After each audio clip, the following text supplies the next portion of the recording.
Across the UK, online and on DAB. The mother of all talk shows with George Galloway. On Talk Radio, we'll get you talking. Listener comrades of the world, unite! He's a weapon of mass discussion, and he's back on your radio. Get ready for a revolutionary rumble on your radio with the original George of the political jungle. Galloway, celebrate the mother of all talk shows with George Galloway. Come have a go if you think you're hard enough. Get it? On the radio station that gives power to the people. Talk Radio, we'll get you talking. 0344 499 1000. That's the number to call to join what I hope will be another great debate on this University of the Airwaves. I'm standing in for the great James Whale tonight and tomorrow night, and back on Friday with my own show, the mother of all talk shows. Tonight we have plenty to talk about, some of which we've touched on earlier in the week, some of it breaking and new. It's all coming up over the next 3 hours, and you can be a part of it on 0344 499 1000. Listener comrades of the world, unite! The mother of all talk shows with George Galloway. On Talk Radio, we'll get you talking. Well, I thought Inspector Clouseau was a Frenchman, but it turns out he's a German, and worse, he's in charge of one of the most important police investigations, manhunts in modern times. The criminal, mass murderer, who killed 12 people and maimed dozens more, and if he could have, would have killed hundreds and maimed thousands, is still at large, still, one assumes, armed and extremely dangerous. And one of the reasons for that is that the police didn't find in the cab of the truck the actual ID cards of the person they now say is the principal suspect. Now, I'll come back to that point in a minute. But in the 18 hours in which they were holding an entirely innocent Pakistani who was found 3 kilometers away from the scene of the crime, held for 18 hours, and as the way of these things, an entire narrative spun around him as the likely mass murderer, had to be released because he was a completely innocent man. He was guilty only of being Muslim and having a brown face and a Pakistani accent. How emblematic of so much that is wrong with how we police these affairs and how our intelligence fails to predict them. Not so far our own intelligence, for which we should be grateful. I've said before, and I say it again, it seems that our intelligence, our police, are distinctly smarter than the intelligence and the police in the rest of the European Union, who presumably, as we're always told, are fully sharing with each other all intelligence and police issues between them. We are thankful for the efforts of our security services and thankful also for the English Channel. Thankful also for the fact that we are an island and therefore more capable, not entirely capable, but more capable of controlling our borders and who comes in and who goes out of our country. But it's not just that they held an innocent man for 18 hours whilst the guilty man, they now say, was on the run with a gun in Berlin, of all places, and presumably planning another desperate last stand, another dastardly crime. Otherwise, why did he flee the scene of the crime? Why didn't he stand there and give a speech like the killer in Ankara and wait to be killed? He clearly didn't intend to die on this particular mission. Presumably, he knows he'll die in the next one, but what will the next one be? So that's incompetence on a gigantic scale, really Teutonic scale.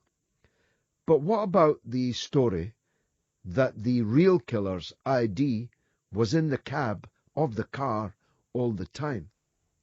Well, either that's true, in which case Clouseau is definitely in charge of this investigation, or it isn't true and belongs in the same tray as those mysterious, pristine, unsinged passports that were found a mile or so from the Twin Towers on 9/11, that were found in the rented car at Boston Airport that Mohammed Atta, the leader of the mass murderers on 9/11, had been using. I only ask because if you were about to commit an act of mass murder, would you even have your ID card on you? And if you had it on you, would you leave it in the truck for the police to find, even if it took them a rather long time to find it?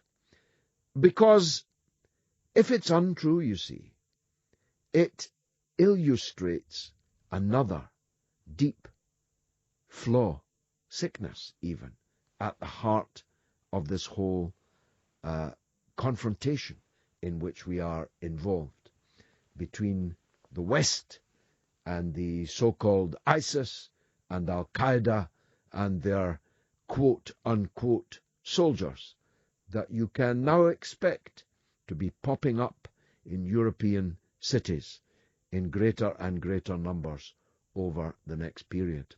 Because, as I pointed out, not just last night and the night before, but many, many thousands of times over this last 11 or 12 years, if you say someone's a dastardly mass-murdering terrorist when they kill civilians in Berlin, you've got some explaining to do when taxed with the fact that you're giving guns, money, and propaganda support to exactly the same dastardly mass-murdering terrorists in Syria, which is exactly what Germany and France and Britain and the United States has been doing over this last period.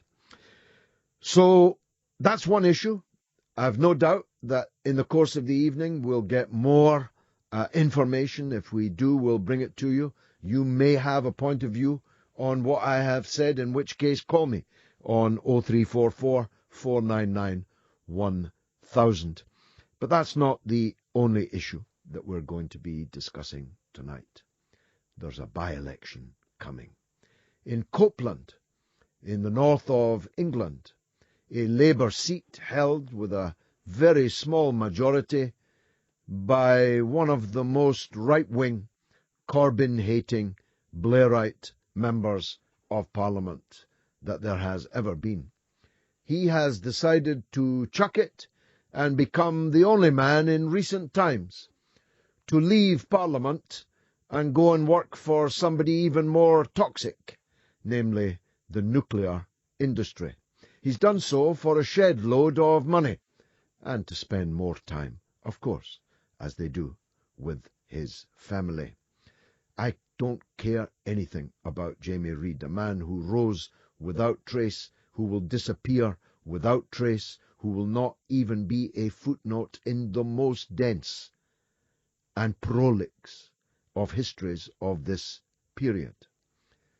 But I am interested in what happens next, because this by-election in the north, in an area as far from the realm of the metropolitan liberal elite as it's possible to imagine, will be a severe test for Jeremy Corbyn and the Labour Party. I don't know who the candidate will be. I see some speculation that it might be Ed Balls. I tell you balls to that. I have no animus towards Ed Balls. Matter of fact, I rather like him, though I've never met him, never spoken to him in my life. He was an office boy when I was in my pomp in Parliament. But in a high-profile by-election, to have a man so associated with the Blair-Brown era and the war and the private finance initiative and the neo-endogenous growth theories followed by Gordon Brown, the selling of the gold at the bottom of the market by Gordon Brown when balls was his appendage, would be a very serious mistake. No, Labour needs a clean skin, someone local, someone with credibility, and above all, someone who's not going to spend all of their time doing as Reid did over the last year and a half, attacking their own leader and their own party. Now, one man who has done this day in the Telegraph exactly that is John Mills, who's always described as a Labour donor, although I'm never quite sure when the last time he donated was, or how much he donated. But that doesn't invalidate what he has said in the article. As a matter of fact, the principal planks of which I agree with. But he's written in the Telegraph that Labour is facing a bloodbath in 2020 if it doesn't come to terms with the issue of immigration and the so-called principle of free movement of labour, which is not a principle at all. No one has the right, the human right, to go and automatically work in somebody else's country.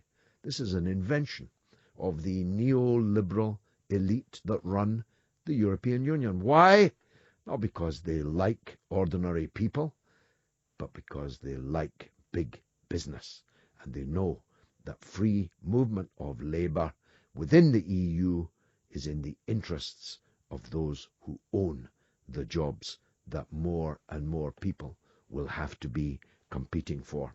We'll be talking about Donald Trump and his imminent, and I mean imminent, few weeks. It'll be President Trump. What will it mean? We'll be talking to John Le Boutillier, the former U.S. Republican congressman, about that. And we'll be talking about Sir Philip Green and the pensions scandal that he has been responsible for bringing about, and the call by the Commons Work and Pensions Committee that bosses like Sir Philip Green should face, and I quote them, the nuclear deterrent of massive punitive fines for avoiding pension responsibilities. And lastly, we'll be talking about the Snoopers Charter, dealt potentially a death blow by, of all people, the European Court of Justice just today. Okay, the phone number is 0344 499 1000. Or you can tweet me at George Galloway or us at Talk Radio, or preferably both. And in the course of the next nearly 3 hours, you'll have every chance to make your views known on these great issues. I'm George Galloway. I'm in for the great James Whale, only on Talk Radio. Controversial conversation and cutting-edge current affairs comment with the notorious B.I.G.G. The mother of all talk shows with George Galloway. On Talk Radio. Listen, this guy's a nightmare. He's not a great guy, folks. Now, as I said, there's a by-election pending. One of Jeremy Corbyn's main enemies in Parliament has jumped ship to go and work in the nuclear energy industry for a shed load. He may not be the last of Corbyn's enemies to abandon ship.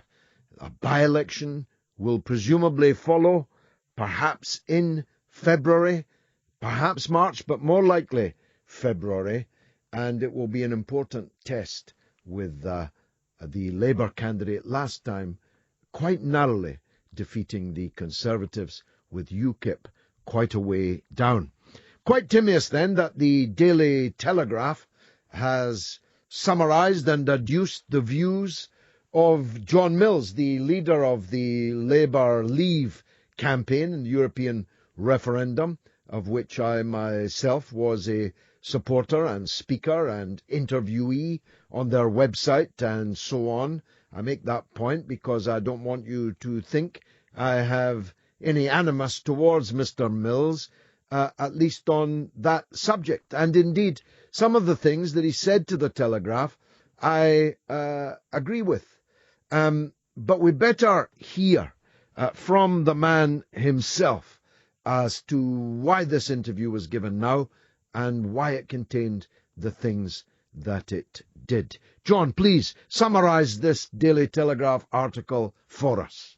Well, I think this was the article about the future of the Labour Party and where it's going in terms of some of the issues that it's facing. And I think there is a problem which really urgently needs to be resolved. I think the Labour Party needs to have a clear message to go into the election in 2020. And I and other people have been working on what that message might be. I think that was the really important part of what that article was about. Well, I agree with the, I suppose, the centrepiece of your argument that Labour's attitude to immigration, or more accurately, the so-called free movement of workers under the terms of the European Union, is potentially fatal in many, many parts of the country at the time when the Liberal Democrats are stealing perhaps a significant part of the pro-EU argument in the country, meaning Labour would be up a gum tree without a doubt. But I'm puzzled by what you say in the article, that this is because Corbyn and Abbott and other leading figures are more concerned about ideological purity. But there's actually nothing ideological about supporting free movement of labour under capitalism. In fact, I'd argue it's the opposite of ideology. The ideology of the British labour movement is to protect the interests of the working people in Britain, wherever they came from, whatever colour they are, however they pray. There's nothing racist about it. Most of the labour that is coming in from the European Union is, of course, white labour, and black and Asian workers in Britain are the first to feel the pressure from that influx of EU labour in the under the free movement rules. So if Corbyn does feel ideologically attached to free movement, he's got his ideology completely wrong. Well, I think there is something in that case. I mean, I think that on the whole, what Labour wants to do is to have some reasonable measure of regulation to ensure that capitalism works in a fair way. And I think to exempt movement of labour from that process seems to me to be illogical. I mean, I agree with you. In fact, it's capitalist ideology. It's a capitalist dream. Flood the labour market, drive wages down, drive conditions down, drive vacancies down and applicants up, put pressure on rents, upward pressure on rents, and so on. If there's an ideology here, it's a right-wing ideology. Well, I think there are also practical reasons which I came across a lot when I was involved in campaigning on the Leave issue in the referendum. And I think there are two very important ones. One is that having large numbers of people coming here from Eastern Europe who are energetic, work-orientated, but are used to working for relatively very low wages, does put downward pressure on wages for British people. And secondly, because we really don't spend nearly enough on new schools and roads and hospitals and housing, there is huge pressure on the social resources of the country, which people feel. And these seem to me to be entirely reasonable reasons for wanting to have some control on immigration. They're not racist, they're not bigoted. They seem to me to be rational reasons why people take the point of view they do. I absolutely agree with you, and the traditional liberal response to that, and that's what I think it is, by the way. This is liberalism. It's not socialist ideology of any kind. The traditional liberal response is, well, it's because we have a government that doesn't build houses and hasn't invested enough in public services, and so on and so on. But as I always say, if my auntie had balls, she'd be my uncle. We don't have a government or a system that is going to do these things. So to defend ever-increasing numbers in the labour market in the absence of a different kind of government, a different kind of system, it's only going to alienate more and more traditionally labour working-class people. Well, I think there is a problem there. And this was very manifest in the elected results. I mean, as I'm sure you're probably aware, of all the seats held by Labour, 70% voted for Leave. And if you exclude the London area and some of the other metropolitan areas of the country, something like 90%. So there is an issue here which Labour very urgently, I think, needs to address. Not to take draconian action, not to pull up the drawbridge and try and cut this country off from the rest of the world, but to try and get some reasonable measure proposals in place to enable immigration to take place at a pace that the country can manage. There was another thing that puzzled me in your article. I understand you're not a massive fan of Corbyn, and I'm not going to argue with you about that on this occasion. But you make the point that Labour may be in for an historic level of defeat, and so it might. And you then posit the possibility of a new raft of leaders coming to power thereafter. The problem, it seems to me, with your argument on that is that all the people that you mention, Sir Keir Starmer, Clive Lewis, Dan Jarvis, they're even more in love with the metropolitan liberalism than Corbyn and Abbott are. Keir Starmer doesn't want to leave the European Union, is going to do everything that he can to sabotage the referendum result, and is completely against your views and mine on the issue of free movement of labour.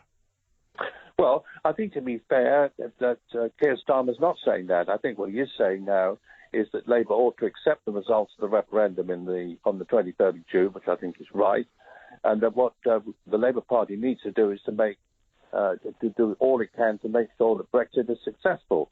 And that does seem to be very much around the position that Labour needs to coalesce to make sure that we carry with us both the kind of working class vote that in the north of England, which did vote largely for Brexit, and also the more metropolitan vote that needs to be sure that Labour parties are heading in a principled way.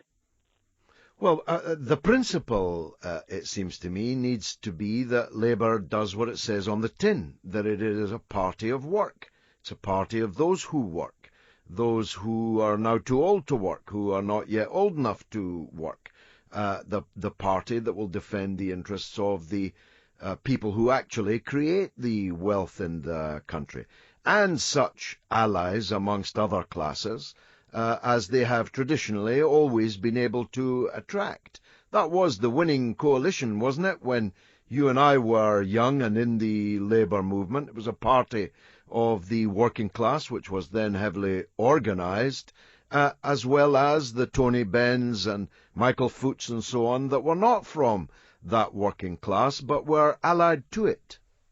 Well, I think that's right. I think Labour's always been something of an uneasy coalition between working class people and middle class intellectuals.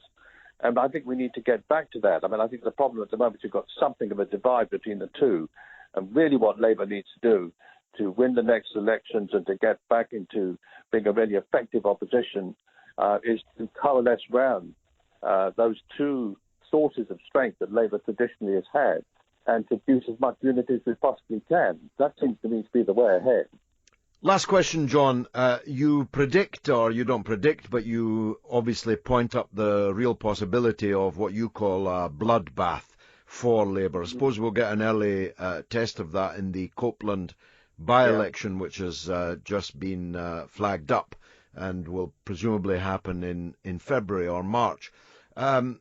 Just how bad might that bloodbath be, and are there any circumstances in which it can even now be avoided, in your view?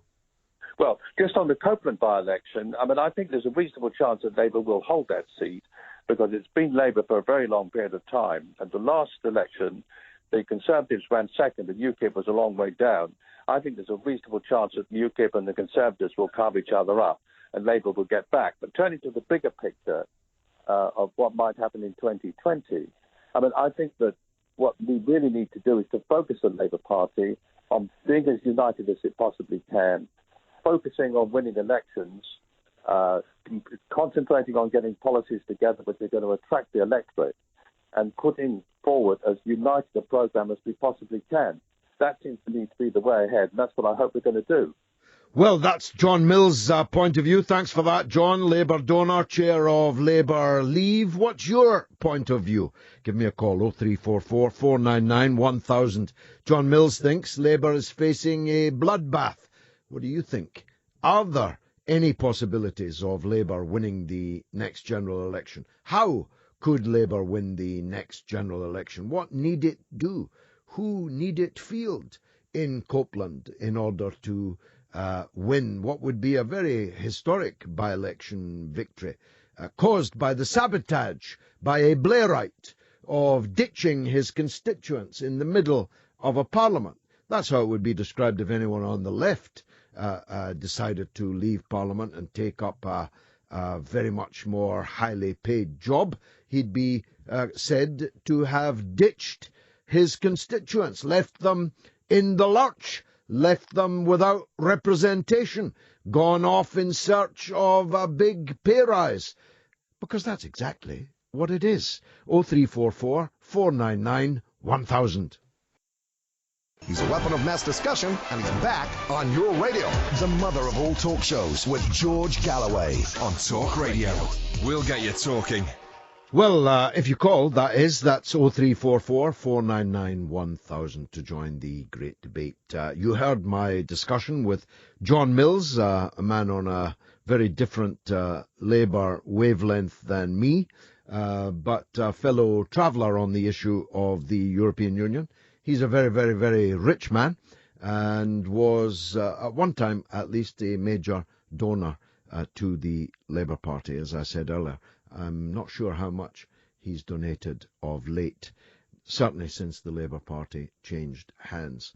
Let's talk to Maya in Aldershot about events in Germany and Turkey. Maya, welcome to the show. It's a pleasure to be here, George. I'm a big fan. Okay, it's really nice to speak to Thank you. I called to begin with. I was surprised you didn't mention the events in Ankara and the assassination of the Russian president, the Russian ambassador in Turkey. I did for two whole nights, Maya, all last night and all the night before. Okay, I missed that definitely. Yeah. Okay, I regret that, but I'm going to see the recordings definitely. Mm-hmm. Now these events in Berlin followed immediately after. Yes, within a few hours. Within a few hours, and the benefactors of both events seem to be the same parties. You have to you have to think about who is going to benefit from acts like this. I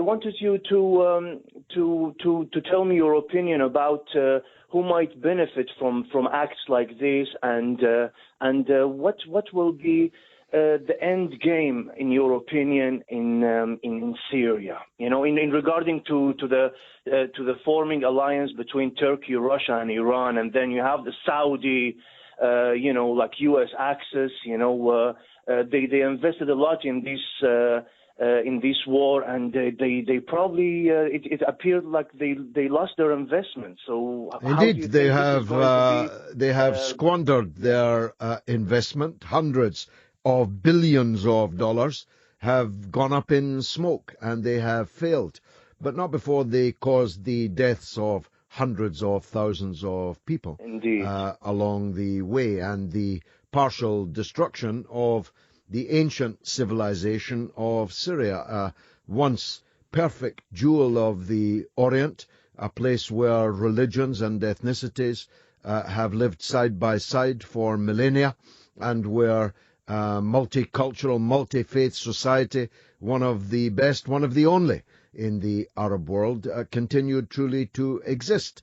I know that because I've seen it with my own eyes. I've been in the churches, in the monasteries, in the holy places of all the religions that have coexisted happily in Syria over the last centuries. But that's not to say they're going to roll over and cry uncle.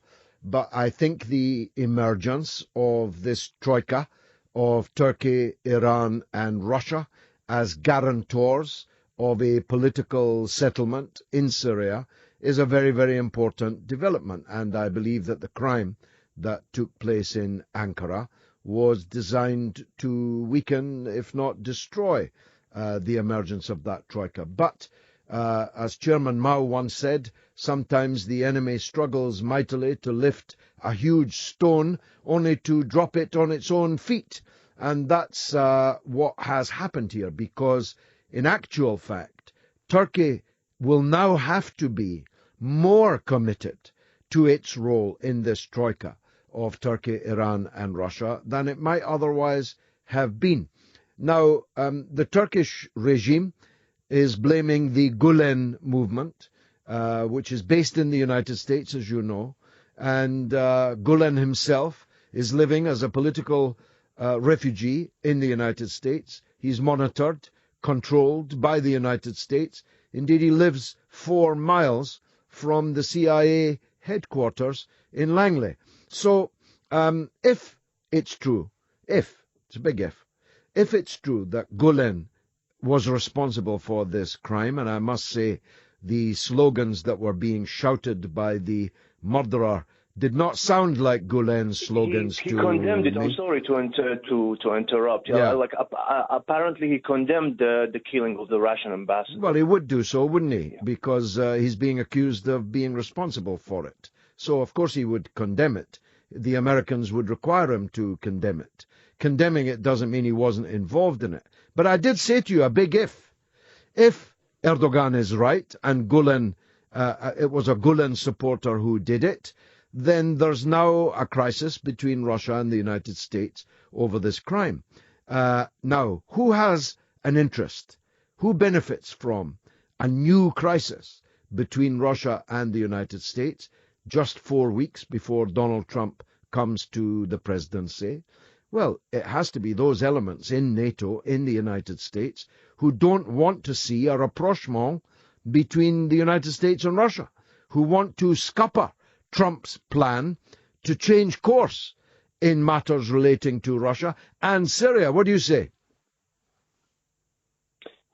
Yes, I mean, I can't agree anymore. Yeah, it's a very nice, it's a very interesting perspective to look at the big picture.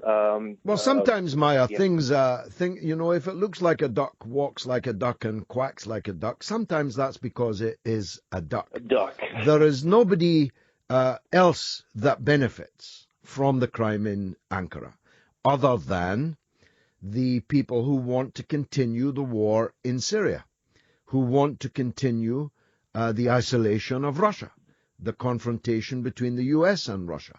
And you don't have to go far to work out who those elements are.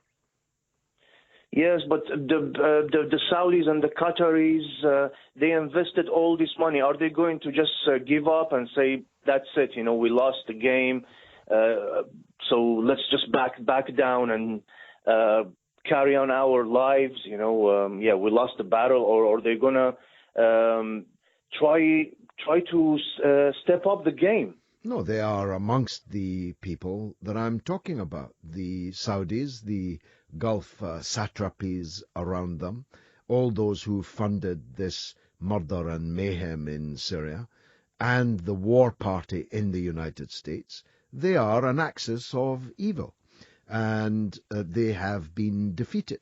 They were defeated on the battlefield in Syria. They were defeated when Trump destroyed the election hopes of their standard bearer, Hillary Clinton. They are defeated in the political changes that are happening in Europe, where in country after country, people are either being elected or may very well soon be elected who want a different policy to the one that we've been following these past years, a different relationship with Russia, for example. So all these people in the war party have spent all these hundreds of billions killing hundreds of thousands of people. They're not going to give up and go home and retire. They'll regroup and try to reconsider what they do next. The enemy never sleeps, Maya. Very interesting, George. One more point. I'm not going to take a lot more time of your precious air show. Now, Recep Tayyip Erdogan seemed to be on the same page with the Qatari prince. I mean, you see how he cozied up, and had very friendly, and still have very friendly relationship with Qatar and Saudi Arabia. Now he seemed to be making an approach to the other side, Russia and Iran and China. Do you think he changed his stance here? How is he going, or he's going to play both sides? Well, I don't think the Russians and the Iranians are fools, and they won't allow him to play both sides. He's made his choice now, and it is an important new development. He is now committed to this troika and its role in bringing about a principled end to the war and a political process for change and reform in Syria that must follow the defeat of ISIS and Al-Qaeda in this war. Erdogan speaks for a lot of people. He speaks for about half, just less than half of the Turkish people, an important Muslim country. He speaks for a lot of other Muslims in the region and in the world. He's an important player. Turkey is an important country. It's important to try and get Turkey and Erdogan on the right line, on a line that's going to lead to peace and justice rather than its opposite. I wouldn't trust him, not as far as I could throw him, but I don't think it's about him and his personal foibles. He is capable of the most dramatic changes in political line. He came to power. It's not many years ago when I used to praise Erdogan for his foreign policy of no quarrels with the neighbours, which became a war with all the neighbours. His policy of economic development with an Islamic face for a time was enormously successful, and Turkey's growth rate was as good as China's. But the Turkish economy now lies in ruins. The crisis of terrorism in Turkey has reached such gigantic proportions that no one in their right mind who didn't have to would take a plane and go to Turkey nowadays, because you're going to be blown up or otherwise killed or maimed. And his foreign policy has led to his relations with all of his neighbours to be in rags. So he's capable of dramatic changes for the bad. Let's hope he's now capable of a dramatic change for the good. I rather suspect that he is, Maya. All right. It's really nice to hear your optimistic views. I'm not going to take much of your time. No, it's been wonderful talking to you. It's a pleasure. Yeah. Don't be a stranger. Call back. Call back anytime. And listen to last night's show and the one before it. 0344 499 1000. That's the number to call me. George Galloway for James Whale. Call me have a go if you think you're hard enough. Get it? The mother of all talk shows with George Galloway. On Talk Radio. We'll get you talking. 0344 499 1000. That's the number to call. Or you can tweet me at George Galloway or us at Talk Radio, or preferably both. What do you think of my interview with Labour donor and chair of Labour Leave, John Mills, who says Labour is facing a bloodbath under its current leadership. What do you think about the upcoming by-election, where the Labour MP, Jamie Reid, one of Mr Corbyn's main enemies, certainly most persistent, nasty enemies, has decided to abandon his constituents, jump ship in the middle of a parliament, and take a highly paid job with the nuclear industry?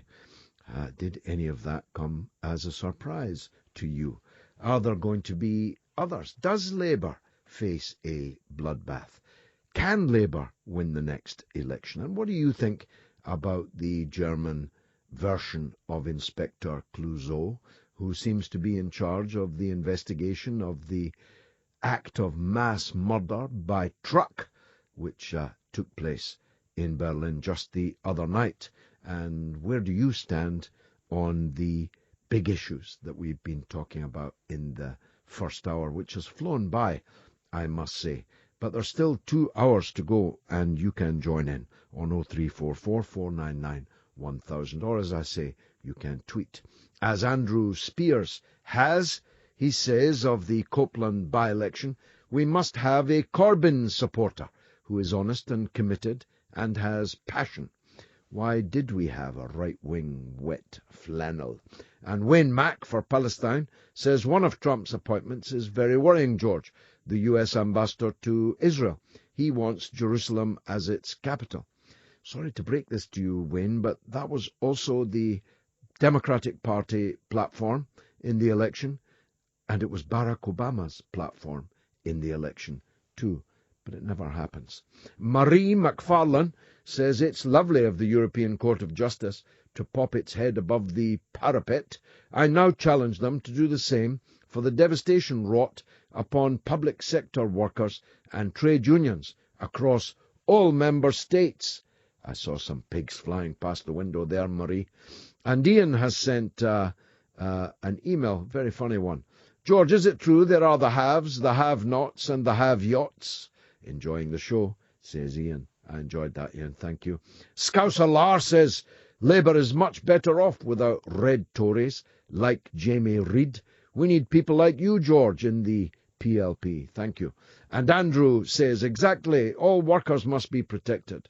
Labour must be honest to its values, not get involved in Tory clever clogs influencing them. And Ford says, surely you don't think Trump's a good thing for the USA and the world? Well, let me put it to you this way, Ford, as I have done many, many times, including when you've been listening. I'm not happy that Donald Trump is to be the President of the United States, but I'm extremely happy that it's not to be Hillary Clinton. Chris Dorman says, with the old fella Corbyn at the helm, it will be like lambs in an abattoir. Call me up and let's discuss that, Chris. 0344 499 1000. I'd like to argue that with you. And there's nothing wrong with an old fella, by the way. What do you think about the Snoopers Charter? Well, we're coming to that in the third hour of the show. In the next hour, we'll be talking about the situation in the pensions field, in the Snoopers Charter later. We'll be talking about the issues that we have already illustrated or tried to illustrate and shed some light. Illuminate was the word I was searching for in the course, not just of the last hour, but of the last 2 days that I've been standing in for James Will. Because, not just because these are important stories in themselves, but because they have great meaning in the bigger picture, not just the bigger British picture, but the bigger picture in Europe and indeed across the world. It's not because I don't believe that the mass murderer in Berlin was motivated by ISIS Al-Qaeda thought. I do believe that. I was sure of that before anybody else was. When everybody else, including here on this show, was saying it's too early to say, I knew that it was them. What I object to is the kind of clots, idiots, Austin Powers, Inspector Clouseaus, who through their blundering make the likelihood of such events even more likely and dangerous. Across the UK, online and on DAB. Access all radios. Talk Radio. Give it some lip. Talk Radio. Coming up, we'll be talking Donald Trump, talking across the Atlantic to the sage, John Le Boutillier, about what's in store for his country, for ours, and for the world when President Donald Trump, imagine, comes to power. Across the UK, online and on DAB. The mother of all talk shows with George Galloway. On Talk Radio. We'll get you talking. Listen up, comrades of the world. Unite. He's a weapon of mass discussion, and he's back on your radio. Get ready for a revolutionary rumble on your radio with the original George of the political jungle. Galloway, celebrate. The mother of all talk shows with George Galloway. Come have a go if you think you're hard enough. Get it? On the radio station that gives power to the people. Talk Radio. We'll get you talking. 0344 499 1000. That's the number to call me to join in the great debate. You can tweet me at George Galloway, us at Talk Radio, preferably both in the same tweet. And you can have your say in this university of the airwaves. For the next hour, we're concentrating mainly, but not exclusively, on President Donald J. Trump. Big Georgie Galloway's back on the radio! Galloway, celebrate. The mother of all talk shows with George Galloway. On Talk Radio. Now, obviously, we're getting closer to the end of the year and ready to say goodbye to 2016. We're getting ready for 2017. No doubt very many dramatic and important things will happen in 2017, maybe even in the next few days of 2016. Who knows? But no one, at least very few, could have predicted what's going to happen on the 20th of January in Washington, D.C., when the President of the United States is sworn in, and it turns out to be Donald J. Trump. Listen to this. We will build a great wall along the southern border, and Mexico will pay for the wall. 100%. When Mexico sends its people, they're not sending their best. They're bringing drugs, they're bringing crime, they're rapists, and some, I assume, are good people. Donald J. Trump is calling for a total and complete shutdown of Muslims entering the United States until our country's representatives can figure out what the hell is going on. I will be the greatest jobs president that God ever created. I tell you that. ISIS is honoring President Obama. He is the founder of ISIS. He's the founder of ISIS. I would say the co-founder would be crooked Hillary Clinton.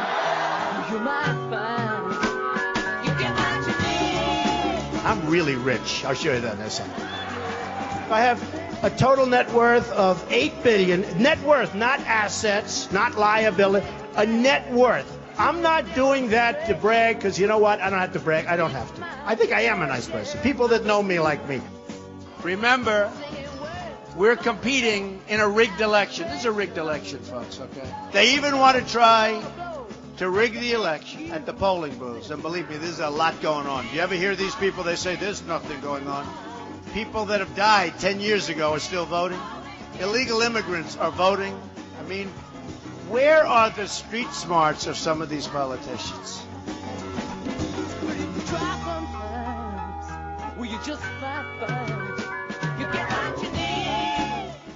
Good grief. Well, that's enough to chill your blood.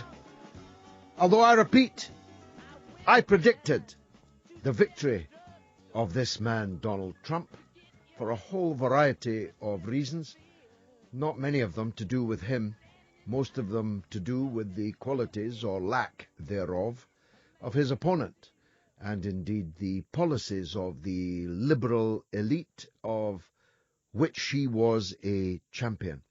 But she is history.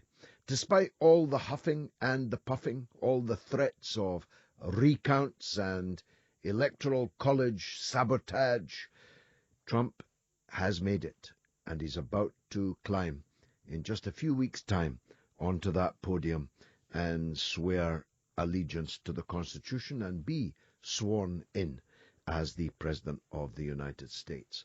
Ordinarily, my next guest would be delighted that a fellow Republican was about to move into the White House. But he's not actually all that delighted. He's John Le Boutillier, former U.S. Republican congressman, and still at his age, an active sportsman, which is why we couldn't have him last night, because he fell down on the ice where he was playing ice hockey. John, well, you're such a dynamo. You're not just on television and radio. You're on the ice playing sports. I don't know what age you are, but you're not that much younger than me. I'm 63. So you're a year older than me. There you go, George. And I'm 63, and I fell down on my left elbow and broke it. I'm having surgery on Friday, but I'm fine, and I'm ready to talk about 2016 and frankly, the revolution that we saw here. You're right. If it was any other Democrat, Trump is not the president-elect. But the Democratic Party is so stupid, they nominated this woman who was under federal investigation for criminal behavior and a dreadful candidate. And they acted like the Republican Party used to, which is, oh, she's next in line, so we'll give her the nomination. There was a sense of entitlement, John, wasn't it? Yep, absolutely. She ran against Obama, blew it against Obama, but was a loyal foot soldier, to her credit, as Secretary of State. She was always loyal to Obama publicly, so that was good. And I think the party felt they owed it to her. And the opponent to her, who was a great candidate, Bernie Sanders, was not a member of the Democratic Party. And I think that did hurt him a lot in the primaries, because Democrats feel it's their club and they don't want an outsider coming in. And not a member of the liberal elite, more concerned with the actual preoccupations of actual real live voters, particularly in those swing states, those so-called Rust Belt states, that the Democrats needed to win but lost. I think he would have beaten Trump. I think if it had been Bernie against Trump, you got one guy, Trump, talking to those voters with great emotion, but who himself has so much baggage, as we know, versus another candidate talking to the same voters with no baggage at all. Bernie Sanders, the only baggage is a piece of baggage that you and he share that I don't know that over here it matters anymore, is this label, oh, he's a socialist. And, you know, that used to scare the hell out of people, but it doesn't anymore. Well, no, Bernie got millions. You'll know how many. I think 14 million votes in the primaries. And he raised a gigantic amount of money. He energized the Democratic Party's base in a way that Hillary Clinton never could. We did speak many times in the course of the campaign, and you rightly made the point that big attendance at rallies is not the same thing as winning votes. And you made the point, again quite correctly, that Barry Goldwater against Lyndon Johnson had enormous rallies but went down to a stupendous defeat. But the one thing about big rallies is it builds a ground game, a ground war that you can use on election day to get people to the polls. People were just not enthusiastic about voting for Hillary Clinton. I'll give you the interesting fact that I need to go back and look on the computer and check it. But what I've heard is you take these key states, Pennsylvania, Michigan, Wisconsin, which won it for Trump. And everybody's saying, oh, my God, Trump revolutionized everything. He got people to vote for him that would never vote for a Republican. Baloney. He had the same number of votes in those three states as Romney did 4 years ago. But the difference in the race is Obama got more votes than Hillary. In other words, some people who voted for Obama 4 years ago stayed home. Yeah. They didn't vote for Hillary. They didn't like Hillary for the same reasons you and I have said all year long. So she's history. We can stop talking about her now because she's telling people she's going to run in 2020. That's just ridiculous. I mean, she's but she's 70 years old. She was falling. Well, he'll be 74. Yeah, but she was falling downstairs, and there were major questions about her health and so on. Even the Democrats are not stupid enough to put her up, in my opinion, in 2020. Yeah. But I hope God spares us both, and we'll be able to review that. But the man we're going to be talking about in the next 4 years is Donald Trump. Now, he has some ethical baggage himself, principally on the issue of his gigantic wealth and what he intends to do with it. My guess is, you know better, but my guess is the Trumps, if not him personally, but the Trumps, the brand, the empire, intends to be even more vastly rich at the end of this presidency than it is now, and they may be prepared to cut many a corner to bring that about.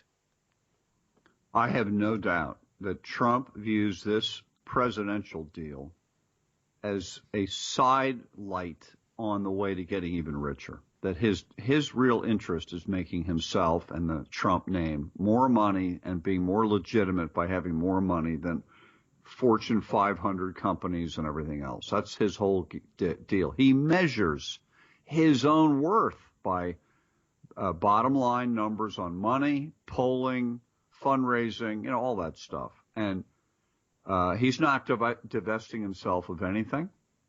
He's going to keep doing deals. The kids are going to do the deals. The sons are. Is that even legal, John? No, it's not. Well, it's questionable. In the Constitution, there's an emoluments clause where a president can't get rich from public action. But who's going to enforce it? And the answer is the only enforcement is impeachment. And we're not getting there for a while. No, that's true. Another of his problems is he appears to be alienated from, and indeed treating rather contemptuously, the U.S. intelligence services and the FBI. Is that? No, not the FBI, the CIA. Well, the CIA is in open war, and he doesn't even want to see their briefings. Right. But the FBI have backed the CIA's indications that it was the Russians what won it. So is he going to have trouble on those two fronts? You know what happened to the last president that fell out with the CIA? Mr. Nixon. Yeah. Mr. Nixon, and before him, Mr. Kennedy. Yeah. Well, I think that you're crazy to attack the CIA publicly as the president. You can disagree with him, but he's declared war on them, and he's questioned their truthfulness and almost their patriotism. And we're going to have all these hearings coming up. I think we're going to have public hearings on the Putin connection and what went on with all that. And we're going to certainly have confirmation hearings for Secretary of State for Rex Tillerson. And in one or both of those hearings, things will be brought forward about the Russia connection. And that's the venue, George, for the CIA to get back at Trump by submitting evidence of things that went on. I mean, there are questions about whether Trump was in contact with the Russians during the campaign. Or may secretly have business in Russia definitely. That no one has divulged yet. Yeah, totally true. And Donald Trump Jr., the oldest son, said during the summer that they had enormous amounts of projects going on and with the Russians, selling things or something. Yeah. Now, all of this would be as nothing if the Republican Party was united behind them, but they're not, are they? People like McCain, a failed presidential candidate in the past, and a man that neither you nor I greatly respect, others, Graham and others, they seem to be out to damage the Republican president. Yeah, well, those guys hate Trump. So I think they would definitely like to sabotage him or expose himself sabotaging himself. Because as I look at this, George, I really think what's going to be these 4 years is in great part the White House staff and the cabinet spending all day trying to convince Trump not to do what Trump wants to do. Does that make any sense? Yes. That their whole job is going to be protect us from himself.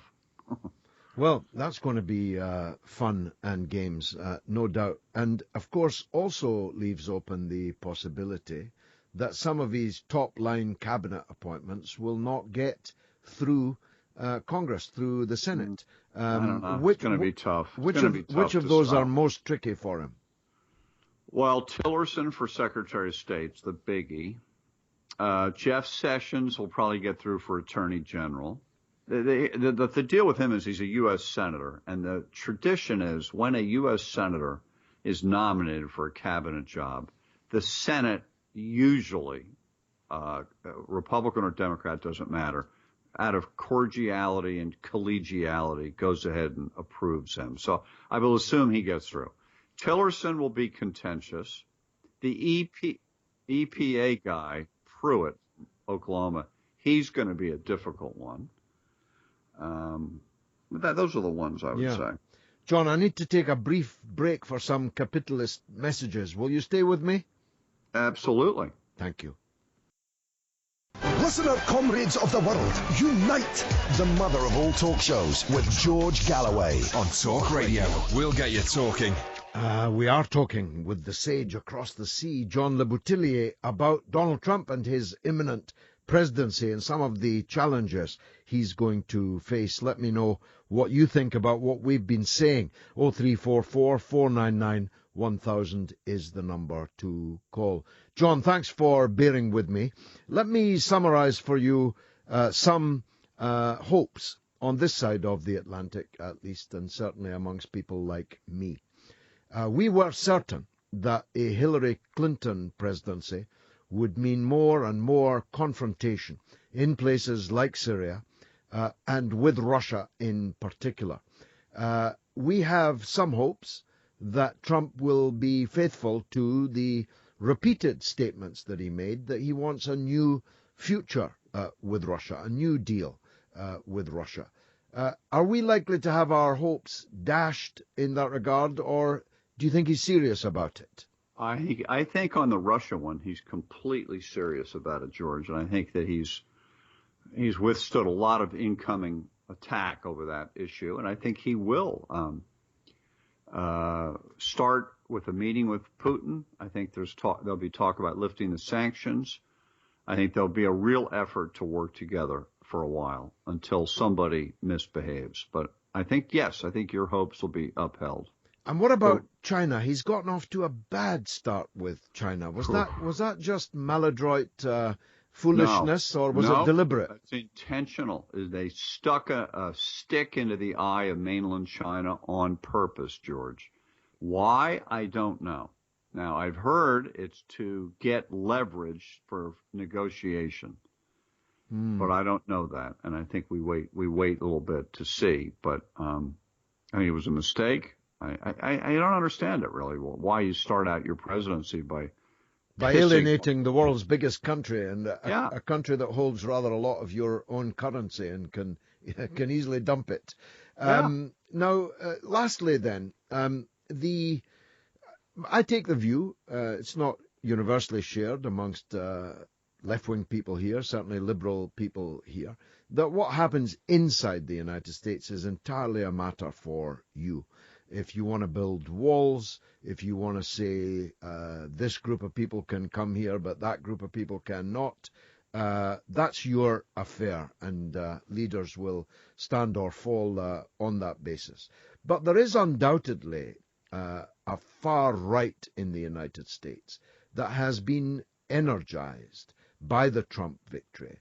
And one does hear many reports, maybe you think it's exaggerated, but many reports of really ugly things being done, being said in the United States. In your view, what are the prospects for a deterioration, perhaps a serious one, of social peace within the United States along racial lines? I think it's happening right now. I think it was waiting to happen, and I think Trump has given rise to more of it. I think that's why so many of my fellow Republicans have always had trouble with Trump, that he's gone for the lowest common denominator, with this thing called the alt-right, the alternative right, which plays to the lowest. And I think there's going to be more of it. And that, I mean, given the United States' structure now with a huge African-American population and a rapidly expanding Hispanic-American population, that's a real problem. Well, the thing is, Trump sends a mixed signal because for part of this transition, he has been meeting with minority representatives, athletes, musicians, various people, black, to try to send the signal that I'm trying to have you people be part of the team, and I'm not against anybody. Mm. And by the way, watching Trump for 35 years, I don't like Trump. I've known him personally, lightly, not great, but known him, had some meetings and dealings with him over the years. One thing I never thought was that this guy was a racist. No, I agree with you on that. I mean, he seems to me like a party guy. He doesn't care who he's partying with. Well, except one thing. I did not realize it. And George, you should do this for your show, which is go online and retrieve a song written and recorded by Woody Guthrie.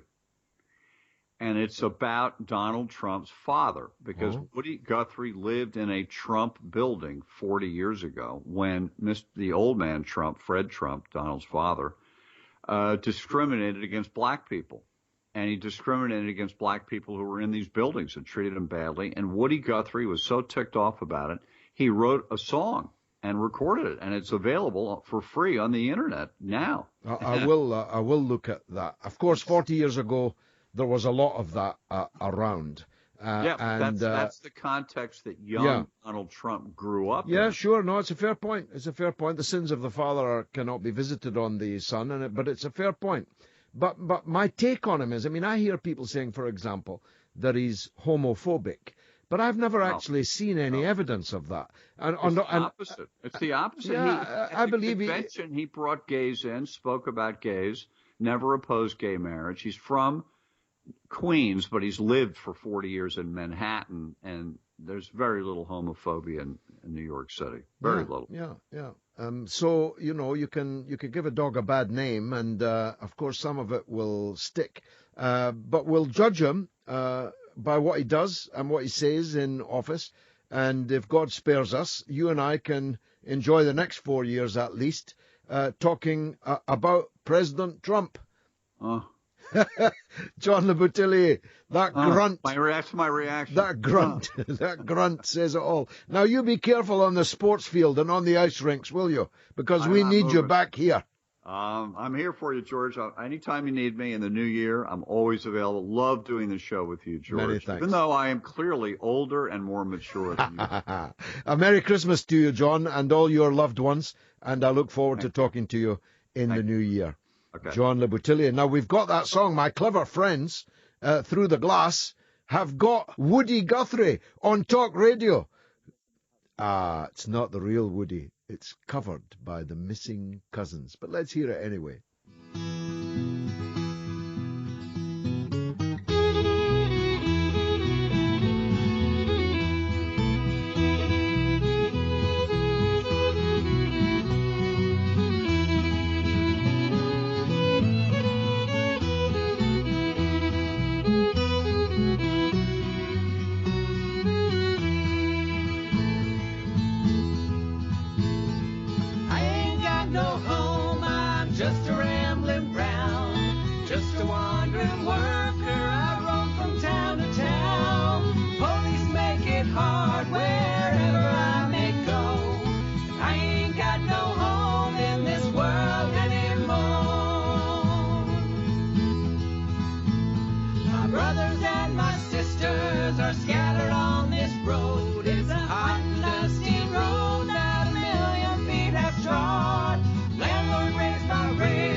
controversial conversation and cutting-edge current affairs comment with the notorious B-I-G-G.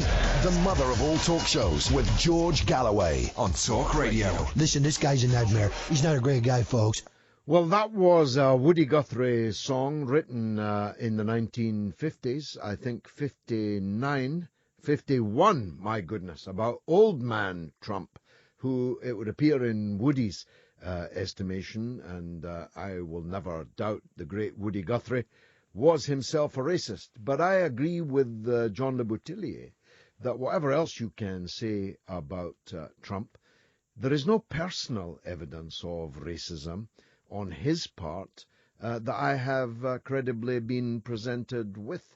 He's many monstrous things, but that one, I think, is not one of them. Ditto homophobia. In my opinion, Trump is a party sort of guy. He doesn't mind who's doing it with whom, and as long as everyone's doing it. And I don't think that he is interested in anything very much except money and the glory that comes with the empire that he has built. And, of course, the crowning achievement is having been elected as President of the United States. He is a part of the filthy rich 1% in the United States, but somehow he got the 99%, enough of them at least, to vote for him. And we need to understand why that happened, how that happened. And I'm ready to take your calls on that, 0344 499 1000. And then there's the Labour Party. There's talk that Jeremy Corbyn is going to relaunch as a kind of British Bernie Sanders in the new year. I hope that that's true, and I look forward to seeing it. But there's an early test. There's a by-election in Copeland where the ultra-zealot Blairite Jamie Reid has just ratted on his constituents and his party. He's just jumped ship, abandoned his constituents in the middle of a cold winter in order to secure for himself a highly paid job in the nuclear industry. Well, good riddance to bad rubbish so far as I'm concerned.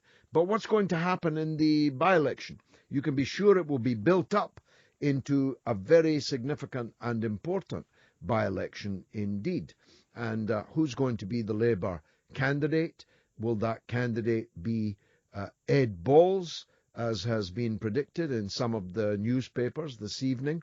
Will it be someone loyal to Jeremy Corbyn or someone as hostile as Jamie Reid was to Jeremy Corbyn? These are all big issues, as well as the ongoing stories, of course, of Ankara and of Berlin. Let me take some tweets now. Stu says, I'm joining Labour and Unison. The fight back starts now. I'm not a fan, he says, of Abbott or Thornbury, but I'll look past that. London View says, appreciating Talk Radio, George Galloway view on the world picture. Covers all the shifting angles with colour. And he hashtags that, Kaleidoscope Man. Sorry, it's a she. I beg your pardon, madame. A very beautiful tweet. I really appreciate that. Matthew White says, I joined Labour and my union, PCS, that's the Civil Service Union. I can't think of a solitary reason for not being a union member. And Andrew says, Trump is smart, with lots of money to be made, with Putin, who understands intelligence and also has run rings round us and the USA. Well, there's absolutely no doubt that in foreign policy terms, Putin and his foreign minister, Sergei Lavrov, are head and shoulders above the other world leaders. And as things have developed, they have shown that they have a superior grasp of world affairs and of the currents that are in full flow now in many parts of the world. Let's survey the scene.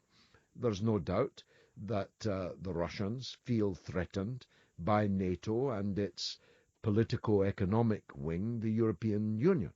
And the feelings are running high in the European Union against that EU. And in Britain, the first breach has occurred, but it will not be the last breach. The European Union is beginning to disintegrate in front of our eyes, and that will certainly please Moscow. The French political scene has transformed to the extent that Sarkozy was thrashed, came third in his bid to return to the Élysée as the president of the French Republic. And the candidate who won, François Fillon, is the most pro-Russian of the Gaullist politicians in the race. He's going to be opposed in the last ballot, final ballot of the French presidential elections coming up soon, by Marine Le Pen, who is anti-EU and pro-Russian. So the contest will be between two pro-Russian candidates, thus guaranteeing that the next French president will have a very different approach to NATO, to the confrontation with Russia, to sanctions with Russia, than the outgoing president, François Hollande, who has slunk dismally off the political stage at 4% in the public opinion polls, marking surely the demise, the total destruction of Blairite social democracy in Europe. I'm very glad that Hollande has so spectacularly failed, and I hope very much that Le Pen, the fascist candidate, does not win the French presidency. And I'm sure the all right-thinking people will vote for Fillon in the final ballot to make sure that she does not succeed. In Germany, there is now the mother of all political crises. Once the victims of the mass terrorist murder in Berlin are buried, the full political force of what has happened will be felt by Merkel, who only recently, and some say reluctantly, said that she would re-fight for her job as Chancellor of Germany. I predict that she will be forced out of that race. She is deeply unpopular for many reasons, but the most significant of those reasons, undoubtedly, is her support, more enthusiastic than any other European leader, for bringing in a mass influx of refugees into Germany. More than 1 million, some say 1.5 million refugees have been absorbed by Germany or not absorbed by Germany in the midst of this refugee crisis, all the while supporting the continued wars that were making the refugees flee in the first place. Now, I don't say that the far right will come to power in Germany. In fact, together with Britain, I think we are the last two countries that are going to elect far-right governments, fascist-type governments. But undoubtedly, the German political scene is about to change very decisively, and social democracy looks like it's going to be squeezed there in Germany. As the opinion polls seem to indicate, there is a danger of it being squeezed and destroyed here in Britain. But let me tell you this. Jeremy Corbyn's now at 31% in the national opinion polls, and the Tories, under a deeply unpopular and unimpressive Prime Minister, unelected, are at 38%. So Corbyn is 7 points behind, despite all the sabotage, all the wrecking by people like Jamie Reid, the ex-MP for Copeland. Corbyn is within striking distance. And if he gets out of Westminster, I don't know what he's doing there. He's surrounded by people who hate him, who wish him to fail. Get out of Westminster, Jeremy. Get on the road. Get up to places like Copeland, in industrial, post-industrial Britain, and show people that you can be Britain's Bernie Sanders. And I think that John Mills is actually wrong.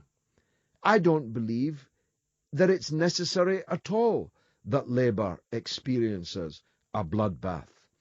If the very minimum of unity in the Labour Party can be established, on fear at least of losing their own seats, because not everyone's got a highly paid job in the nuclear industry to go to, then Labour can do it, because this government is dismally failing on all tracks, on the economy, on the society, on social care, on the NHS, on its foreign policy, on its Brexit negotiations, on its record on industrial peace and privatisation. This is a failing, fading Tory government, led by John Major minus, John Major in leather trousers. Someone less impressive than John Major is now the occupant of 10 Downing Street. And I really believe that there is every chance that Labour can win the election if Corbyn can get the act together and on the road. The number to call me to respond is 0344 499 1000. He's a weapon of mass discussion, and he's back on your radio. The mother of all talk shows with George Galloway on Talk Radio. We'll get you talking. 0344 499 1000. That's the number to call to join our debate this evening on all kinds of issues, large and small. We'll be talking in the third hour about pensions and Sir Philip Green, the grand larcener of the BHS scandal. Mr. Have two yachts, at least two, at £100 million each, who reneged on his pensions obligations to the people who made him all of his money. And we'll be talking about the Snoopers Charter, so-called, which allows truly mass, indeed total, surveillance of British people by the state.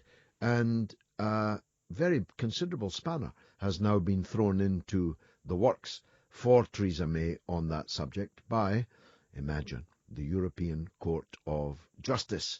On matters European, I scoured the Highlands for him for years. I thought he had gone, but alas, he moved to Newcastle, and hallelujah, he's still with us. It's Ken, nowadays of Newcastle. On you go, Ken. Listen, I appreciate you allowing me freedom of speech here, George, so it's greatly appreciated. Thanks very much. You're welcome. Go ahead. Now, listen, about this European situation, I listened to you last night and you were discussing, you happened to mention that maybe we need to consider a new development in the European Union. Well, this is going to happen, George. Right now, the European Union is a basket case, actually. It's politically, economically and financially in big, big trouble. Yep. Now, if the UK does Brexit, if we do leave, this could possibly be a catalyst to cause like a domino effect in Europe, as you know better than me, when others will begin to see that they want to leave as well. Yep. In France, in the Netherlands, in Italy, it's falling apart at the seams. That's right. Yeah, you're exactly right. Now, just to let you know this, it is prophesied in the Bible that there will be a realigned Roman Empire consisting of 10 kingdoms. Now, what I see happening, and I'm looking at this from a biblical viewpoint, there's a collapse will come for certain in the present EU state of 27 nations, and it will be realigned into 10 kingdoms. And out of those 10 kingdoms will come a great dictator, and he will take control of this coming Roman Empire. Now, an amazing thing here, George, connected with this prophecy, is the fact today that Turkey, Iran, and Russia are now strengthening their ties. And if you remember, I mentioned to you 2 or 3 nights ago that there's going to be an alignment of Russia, Iran, Turkey, Libya, the Magog nations, and Sudan to attack Israel, where they'll be defeated, by the way. Now, this is happening at the same time as prophesied in Scripture. This is a tremendous thing that's actually happening right now in front of our eyes. And this has happened, George, at the same time Israel has been restored back to its own land according to Bible prophecy. So what we see developing right now in Europe is very, very important from a biblical viewpoint and from your political viewpoint. But all I'm trying to draw to your attention here, George, is these three things are happening at the same time. The Russian-Iran-Turkey alliance and with others, the return of Israel to their own land and their sovereign control of Jerusalem, the arrival of the opposition from Islam, and the situation here which is developing in Europe. It's all happening at the same time. Now, this is just the early stages, George. This is a few years away. All I'm suggesting is there is a stage being set for the further uniting of these nations, and in years to come, who knows when, 20 years, 50 years, 10 years, we don't know. This is all being set up, George. So what we see in Europe, I believe Europe is going to collapse according to Scripture. It will be realigned into 10 kingdoms with 10 leaders, and out of them will come what is called the Antichrist, the greatest dictator in history. Hitler, you know, he wanted a revived Roman Empire. You know that, don't you? Napoleon wanted that. If you go right back through history, there has been men historically who always desired a revived Roman Empire. Well, it is coming. And what we're seeing now, George, developing in Europe is very, very significant, and it's all aligning with Bible prophecy. Did you know that? Well, look, I'm not going to wrestle with you on the Israel issue. I want to stick to your point about Europe, if I may. Now, you say kingdoms. Are you certain that there'll be kingdoms? Because there isn't 10 monarchs in Europe at the moment. So some countries that are presently republics would have to reappoint a king and become a kingdom. Do you really mean kingdom, or do you mean 10 powers? 10 powers, George. It says kingdoms in the Bible. This old Bible terminology. It's 10 powers, and there'll be 10 leaders of those 10 powers are going to arise to take power. But the Antichrist will not appear until the 10 kingdoms have been established. They will be established first. Then there's a political man will appear, and the world will look to him for the strong man, the savior. See, the world right now, there's so much chaos, and much, much, much worse is coming, sadly. There's total political chaos coming, and financial chaos, and war is coming, according to Scripture, and the world is going to be crying out for peace. Who can bring peace? Who can bring us together? And this man will appear at the right time, all in God's timetable. We're doomed. We're all doomed, says Ken, formerly of the Highlands, now in Newcastle. Boy, I don't give you freedom of speech, Ken. You should indeed be grateful to me, but not everybody likes it. Balder the Brave says, oh no, not biblical Ken, formerly of the Highlands. And Rhiannon Arian says, the last thing the people of Copeland or the Labour Party needs is a toxic Blairite candidate. Recipe for disaster. Well, let me tell you what Tony Blair would have done, Rhiannon. Tony Blair would have ensured that his candidate was fighting that by-election. And I say right now, through this microphone, to Jeremy Corbyn, you better pick the candidate. Because if you don't pick the candidate, you're going to get the blame for the outcome of this by-election one way or the other. So it would be better for you and your leadership to ensure that the candidate who fights this by-election is worthy of the job. They have to be anti-EU. They have to be pro-Brexit. They have to be clever and sound on the issue of free movement of labour. If Labour puts up some liberal identity politics candidate who is enthralled to the EU and its neoliberal economics and its neocon foreign policy, Labour will go down to disaster, and you, Jeremy Corbyn, will take the blame for it. So pick your own candidate. Smiling Vulture says Ken's writing the script. Game of Thrones Series 7. It was actually a good point that occurred to me while he was speaking. This has got the makings of a great computer game, the 10 Kingdoms. Let's imagine who those 10 kings could be. I mean, we've got a monarchy. The Dutch have got a monarchy. I don't think anyone else has got a monarch. Maybe my clever friends will look that up. The Danes, I'm told, have a monarch also. So there's 3. We're short of 10. But Ken says that the leading person who emerges is going to be the Antichrist. That's usually a term he reserves for His Holiness the Pope. God preserve him. Andrew Spears says Putin hasn't even started with us yet. We are now a very, very, very small island that a lot of Russians own second homes in. That's absolutely true. I've lost my tweets, so I can't give you any more right now, but I will by the time we come back after the news, at which point we'll be talking to Tom McPhail, a pension expert and head of retirement policy at Hargreaves Lansdowne.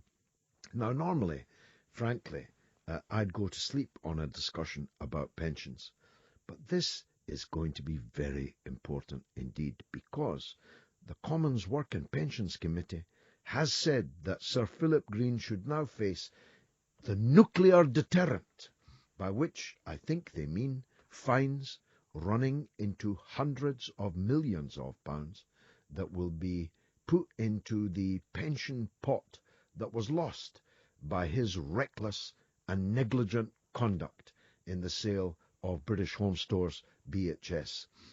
Now, I think that is potentially a very big story in 2017.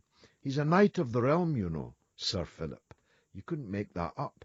Tony Blair was the man who gave him the gig. Across the UK, online and on DAB. A radio star is born. You're going to love Talk Radio.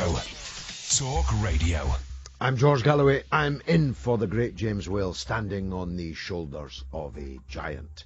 And I'm here tomorrow night too, and then back on Friday with my own show, the mother of all talk shows.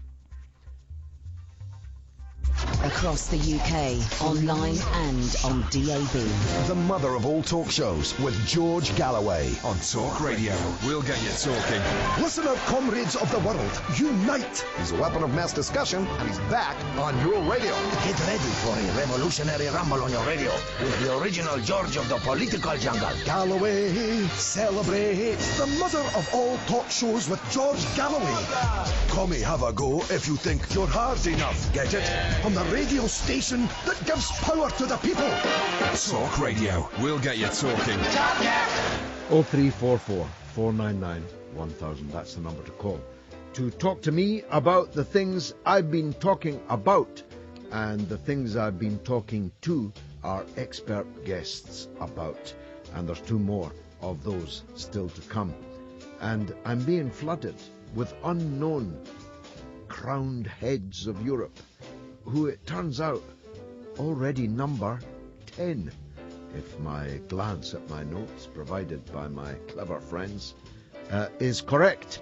So Ken's prophecy is coming true already, although some of them are rather tin pot monarchs, I must say. I see no Antichrist arriving from Liechtenstein, but I could be wrong. Come have a go if you think you're hard enough. Get it? The mother of all talk shows with George Galloway. On Talk Radio, we'll get you talking. Well, it turns out that the following have monarchs already: Belgium, Denmark, Luxembourg, Monaco, the Netherlands, Norway, Spain, Sweden, and Liechtenstein. And here's one just for Ken. His Holiness the Pope, from the Vatican State.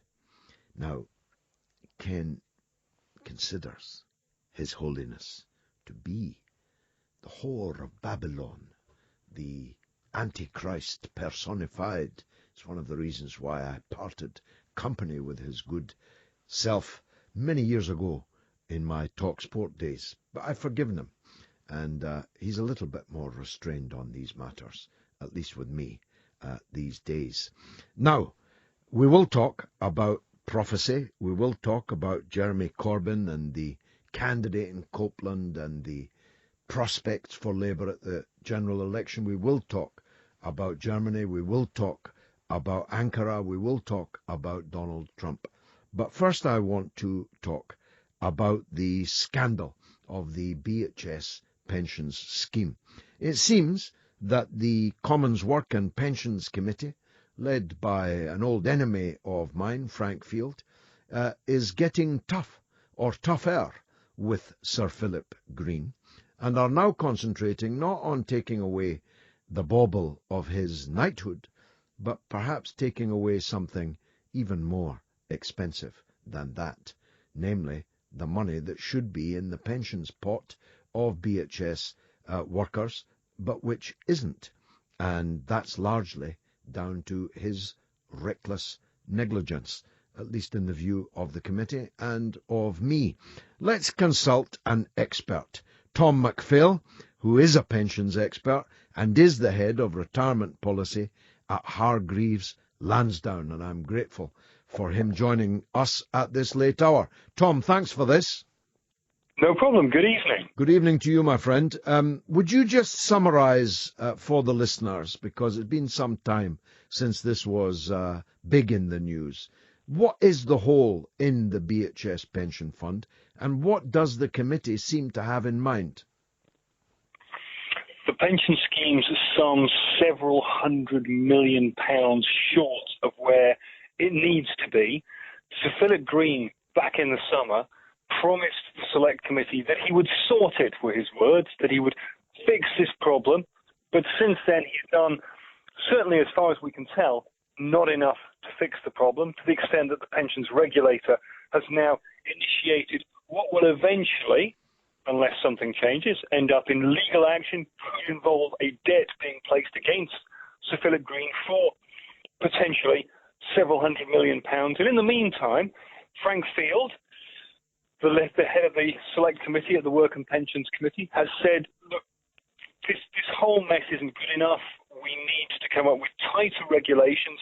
And his proposal is that in situations such as this, where employers like BHS neglect their pension scheme when someone like Sir Philip Green sells their company for £1 with a huge debt in their pension scheme, the punitive fines, what Frank Field is calling the nuclear option, could be applied of up to £1 billion to deter employers from neglecting their pension schemes in the future. Whether this can be applied to Sir Philip Green or not remains to be seen, because I think the pensions regulator is looking to take their course, and I think he will be called to account for his actions.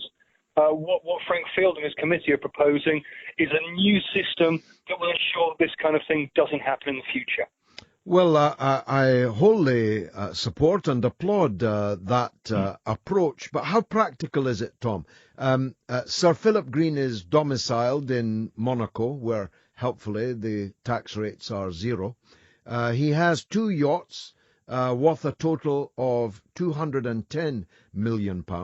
Will the bailiffs be able to go out and seize those yachts? Will his bank accounts be frozen if he doesn't stump up? What's the legal right of Parliament? Would legislation be required? How would it work? Interestingly, ultimately, yes, the bailiffs could go in.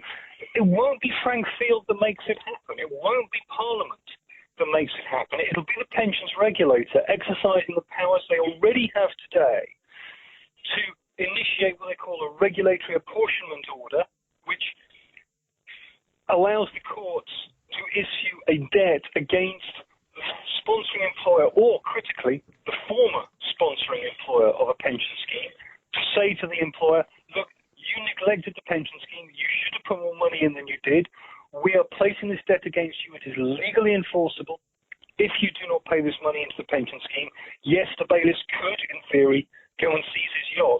And I'm sure there's a lot of people that would want to be there to see that happen. I'd like I'd like a selfie of that, Tom, I must say. Tom, we're going to call you back because the line is breaking up and your story is absolutely fascinating.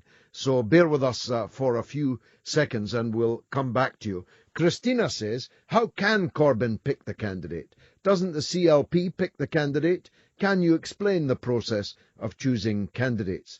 Well, Christina, in a parliamentary by-election, the national executive of the Labour Party has the power to pick and impose a candidate and has done so many times.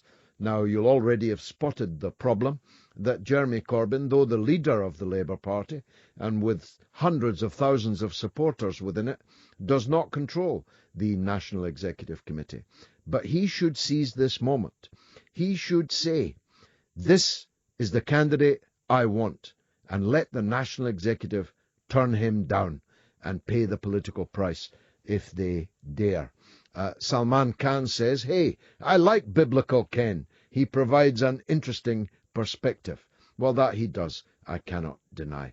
Tom McPhail is back on the line, I hope more clearly. Tom, you were telling us a wonderful story there. It's made my night, the possibility of the bailiffs seizing not one but two £100 million yachts in the ownership of Sir Philip Green and Lady Green. Now, this hitherto unused and unrevealed power of the pensions regulator, if used in the case of Green, will send a shiver down the spine of other miscreants, and that's part of the point. Do you know of any other big scandals that are coming down the pipe on pensions? There are a lot of pension schemes that are in deficit, some more than others. The interesting challenge from here is to what extent the pensions regulator needs to lean on the sponsoring employers of this. There are around 6,000 pension schemes in the UK, of which around 5,000 are currently in deficit. So how hard should the pensions regulator lean on those companies to pump money into the pension schemes? Because if they do that, that sucks money out of the company. It means it compromises their ability to give wage rises. It compromises their ability to invest in the business, to make the company grow, all things we would want to see happen. The dilemma for the pensions regulator is if they ease off on the companies too much, if they say, look, you need to look after your staff, you need to make the company grow, you need to keep it safe. If the company does still then go bust and there's a hole in the pension scheme, then the scheme members end up losing some of their pension pot.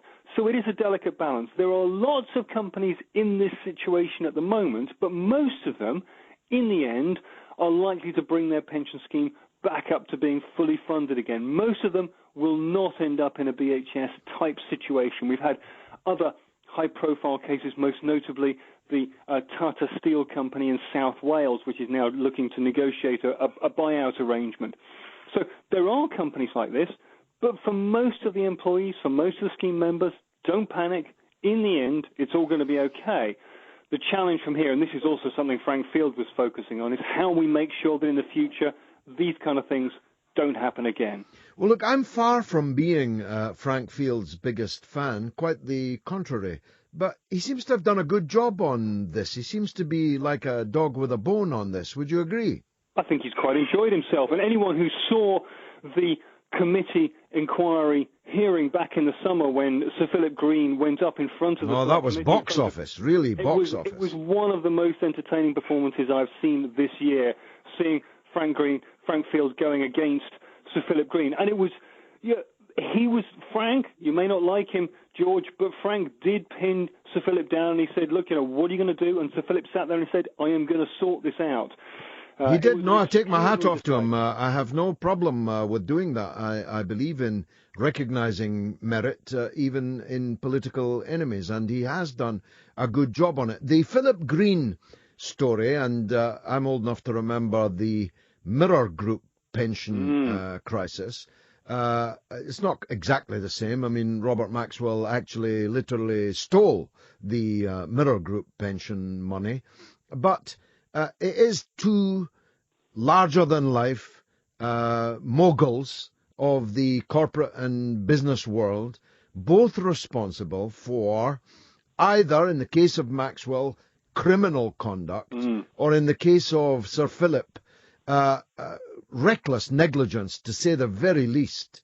But from what you say, even perfectly quote-unquote respectable companies have run into problems on that. Explain, if you would, how people get a deficit in their pension fund in the first place. Is it just the vicissitudes of the stock market that causes it, or are they just not putting enough money in? A combination of all of these things, and ironically, you don't have to go very far back to have governments saying to the pension schemes, you've got too much money in your pension pot, you're hiding money in these tax-exempt pension schemes. Why don't you take a contribution holiday? Why don't you pay out some of that surplus? Within the last 20 years, that's the kind of story we've heard, and how the world has changed since then. Everybody's living longer. Pension schemes need much, much more money to pay the pensions of the scheme members because everybody's living longer. The stock market has worked against them. Bond yields. This is boring stuff, but the monetary policy, the Bank of England pushing interest rates down has had a calamitous effect on pension schemes. It increases the liabilities. It increases the amount of money they need to pay the promised pensions in the future. That's how we've arrived in this situation where, somewhat unexpectedly, thousands of these pension schemes are now in deficit. But I reiterate, you don't need to panic about this because most of them, in the end, will get back to surplus again. The wheel will turn. We take a long-term view.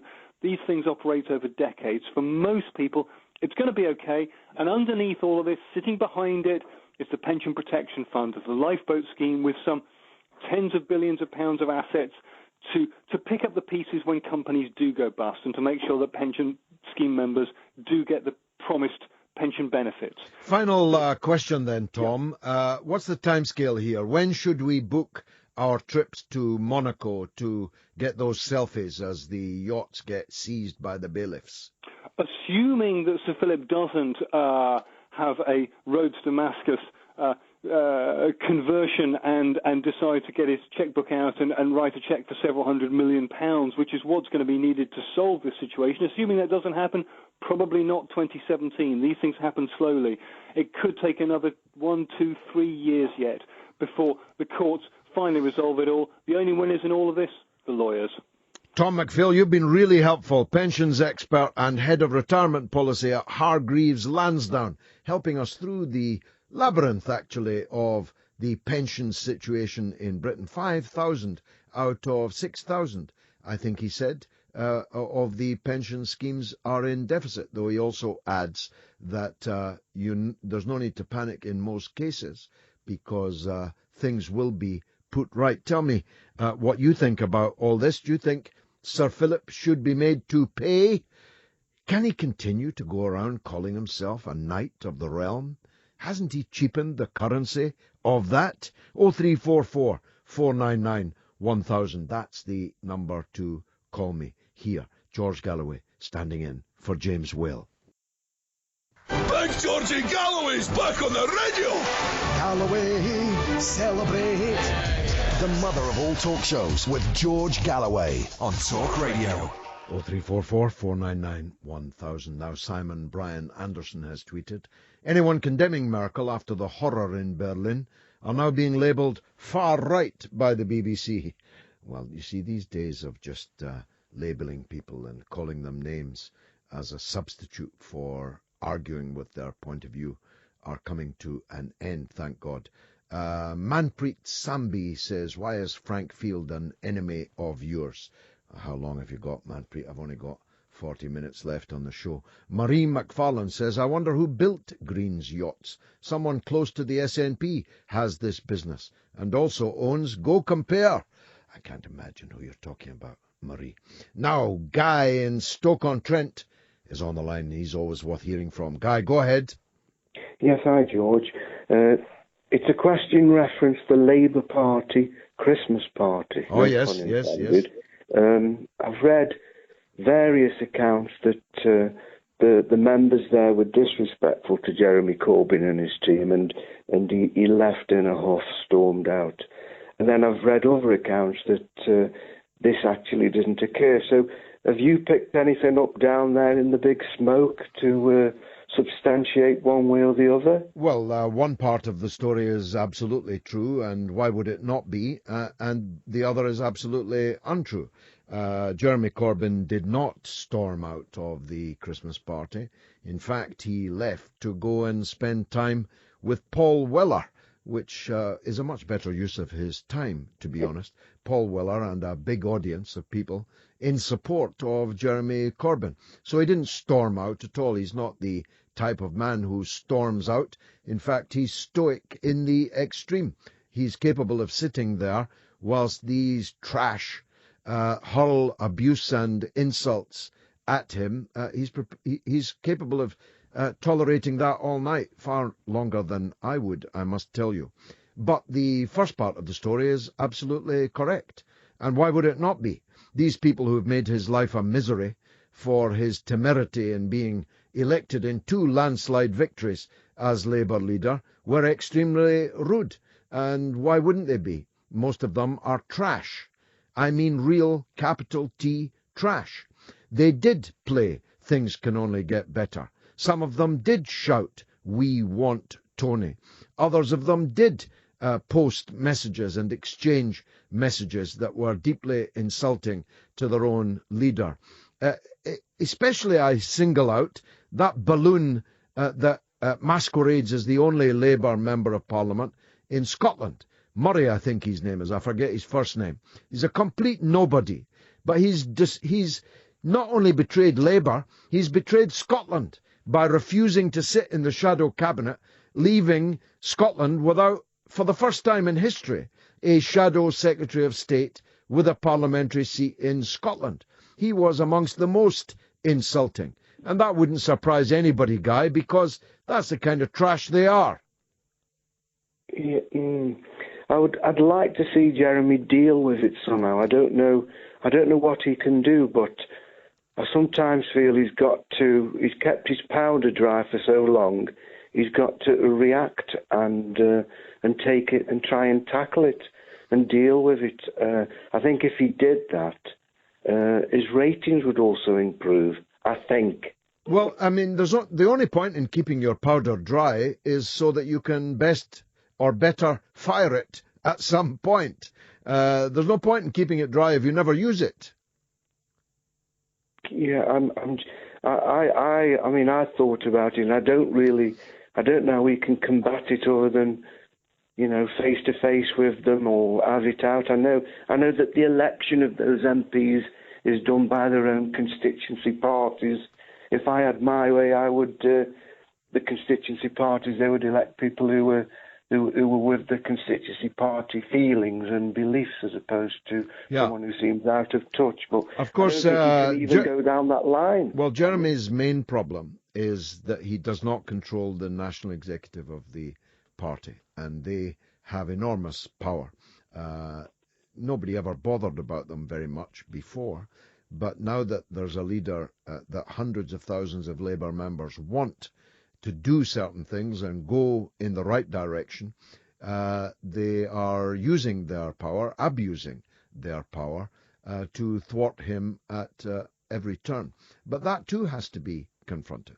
At least let the public know that you want to do certain things, even if it shows that you've been stopped from doing it by people whose names nobody in the country has ever heard of. Guy, a pleasure as always to talk to you. Let me try and squeeze in Rhys in South Wales on the Snoopers Charter. Rhys, go ahead, sir. Hi, George. Hi. We spoke a little while ago about the Snoopers Charter. I remember, Yeah, I'm glad that this hearing has come back in favour of the common people. And I'll tell you what I mean by that is what this Snoopers Charter is effectively is the new modern day stop and search.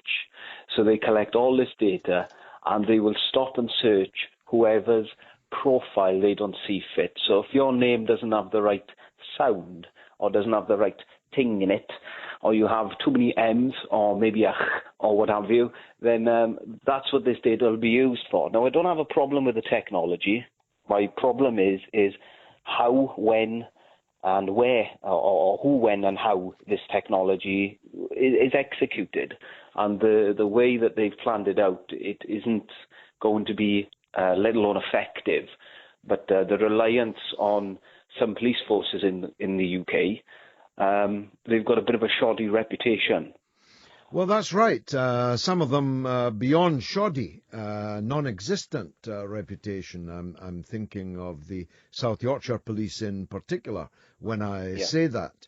I too don't have a problem with the technology. I don't even have a problem with surveillance because we face a very serious terrorist threat. And I want our intelligence services to be ahead of the plots being hatched by terrorists. But there must be cause. It's an American phrase. You have to show cause.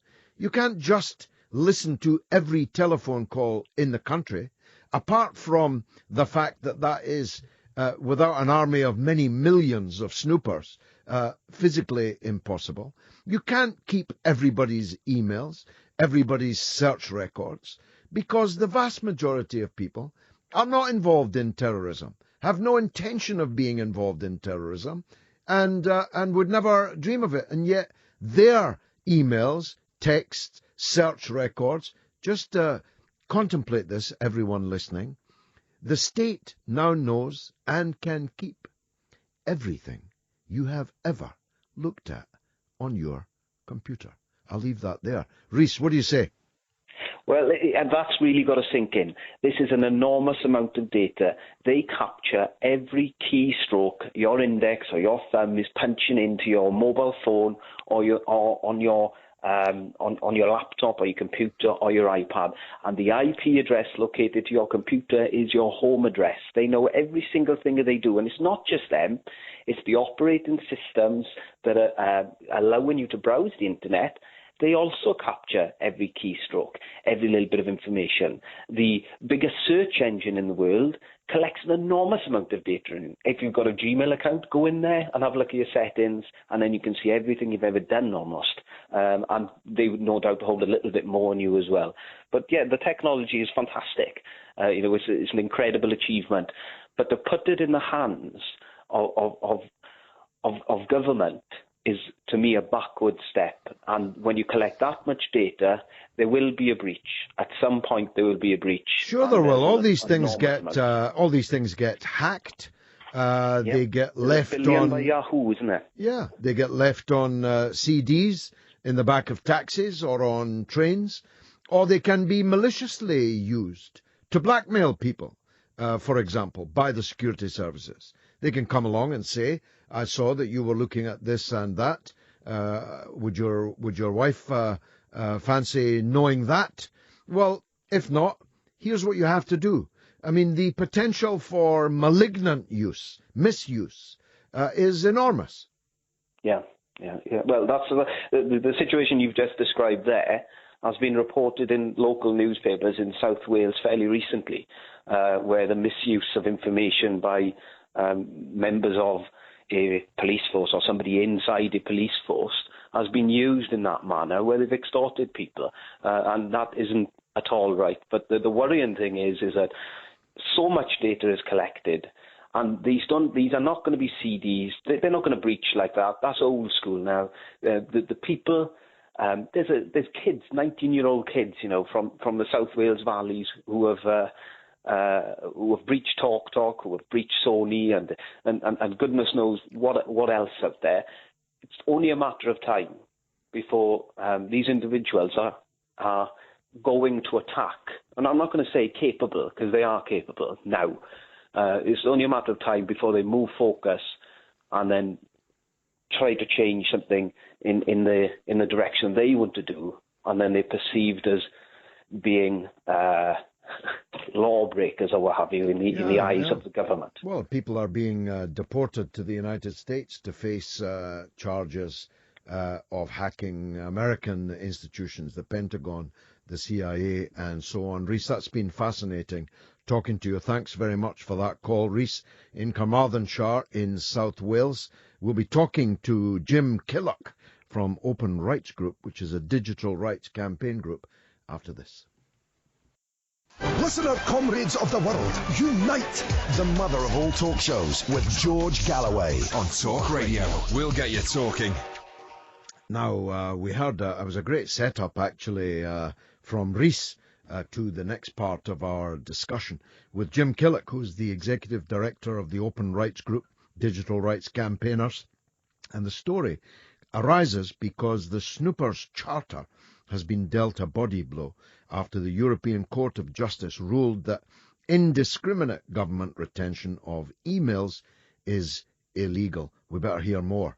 Jim Killock joins us on the line now. I'm very grateful, Jim. Can you just sketch the background to this for the listeners? Yeah, so beginning in the 2000s, the UK started retaining people's records, what your internet protocol address was, who you've been emailing, and, they're now talking about also what websites you visit. They also started logging your mobile phone records and your normal telephone records and saying this has to be kept for a year. And the UK then pushed this into Europe, made the whole of Europe retain these records. And then 2 years ago, some people in Austria and Ireland challenged this in the European courts and got it struck down in Europe. It had already been rejected by courts in Germany, Czech Republic, Romania, Malta. There were about 12 countries that had said this is a huge infringement of our privacy. Of course, a lot of those countries were countries that had had the experience of dictatorship, whether it be fascist dictatorship or communist dictatorship, and they knew what surveillance states could do, so they were very, very concerned. It got rejected. The European court said what you have to do. You can't retain everything. You can only retain if you've got a specific reason, and you have to have a clear authorization where a court or somebody independent decides whether you can have the data or not. And then the UK just ignored this. They ignored the fact that a court had said what the standards were. They just ploughed ahead, and now we have the Snoopers Charter, which goes even further, and it starts recording your website visits, and even adds a search engine for the police to rummage around in the nation's call history to see who they might bring out. Now, this case, Jim, that has just broken, was in part brought by a member of the cabinet, David Davis, and Tom Watson, the deputy leader of the Labour Party. Just comment, if you would, on the significance of that. Well, I think this was a very good thing because it showed that people, David Davis is against Europe. He wants us out of Europe, but he was prepared to ask a European court whether this was in line with human rights standards. And similarly, Tom Watson, he's a mainstream politician. He could see that his colleagues in supporting blanket retention measures were going too far. And it is a shame that it is a minority of politicians who are prepared to stand up to the police and the security services and say, you must be accountable. Most politicians are not willing to do that. They're too afraid of looking soft on crime and being punished by the likes of the Daily Mail. Well, I was going to ask you that because this Snoopers Charter passed Parliament relatively easily, didn't it? Yeah, it was farcical, to be honest.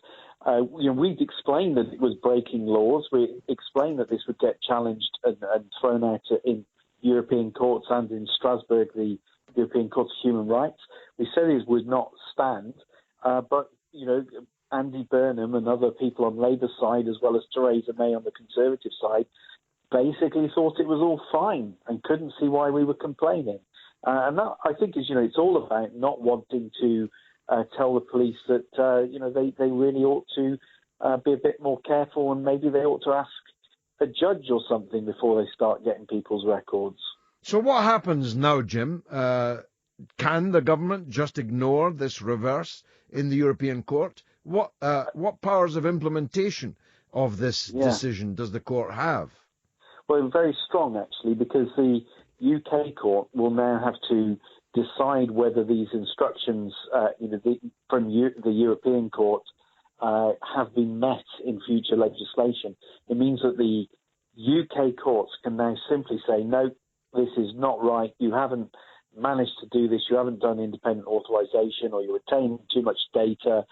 You must now roll back and change the laws, and if you don't, then the law gets scrapped. So it's very good. It's very powerful. And what timescale? This is obviously now on the Prime Minister's desk. She was the Home Secretary for many years before that. Will she be expected to make a statement in Parliament tomorrow on this? No. I mean, I think what will happen here is that, firstly, it goes back to the Court of Appeal. They will decide what happens. Unfortunately, because of the complexity of the law just changing, means that we may even have to have another legal challenge. It may take months or a year to get somewhere on this. We'll have to see. So it's not going to all happen overnight. But what she should do is decide how to sort it out and just re-legislate, rather than waiting for us to chase her through the courts and waste everybody's time. Well, you've done a great job, I must say, the Open Rights Group. How do people follow what you're doing? So you can find us, Open Rights Group, on Twitter. You can join us at openrightsgroup.org. You can also find Open Rights Group on Facebook. You can do all of those things. And you can also sign up to our email list on openrightsgroup.org. Thank you very much. Well, of course we all will, but of course now the state will know every email we ever send to you, and you to us. Jim, it's been great talking to you. Jim Killick, Executive Director of Open Rights Group, a digital rights campaign group on the Snoopers Charter, which has just suffered a body blow in the European Court of Justice. Controversial conversation and cutting-edge current affairs comment with the notorious B.I.G.G.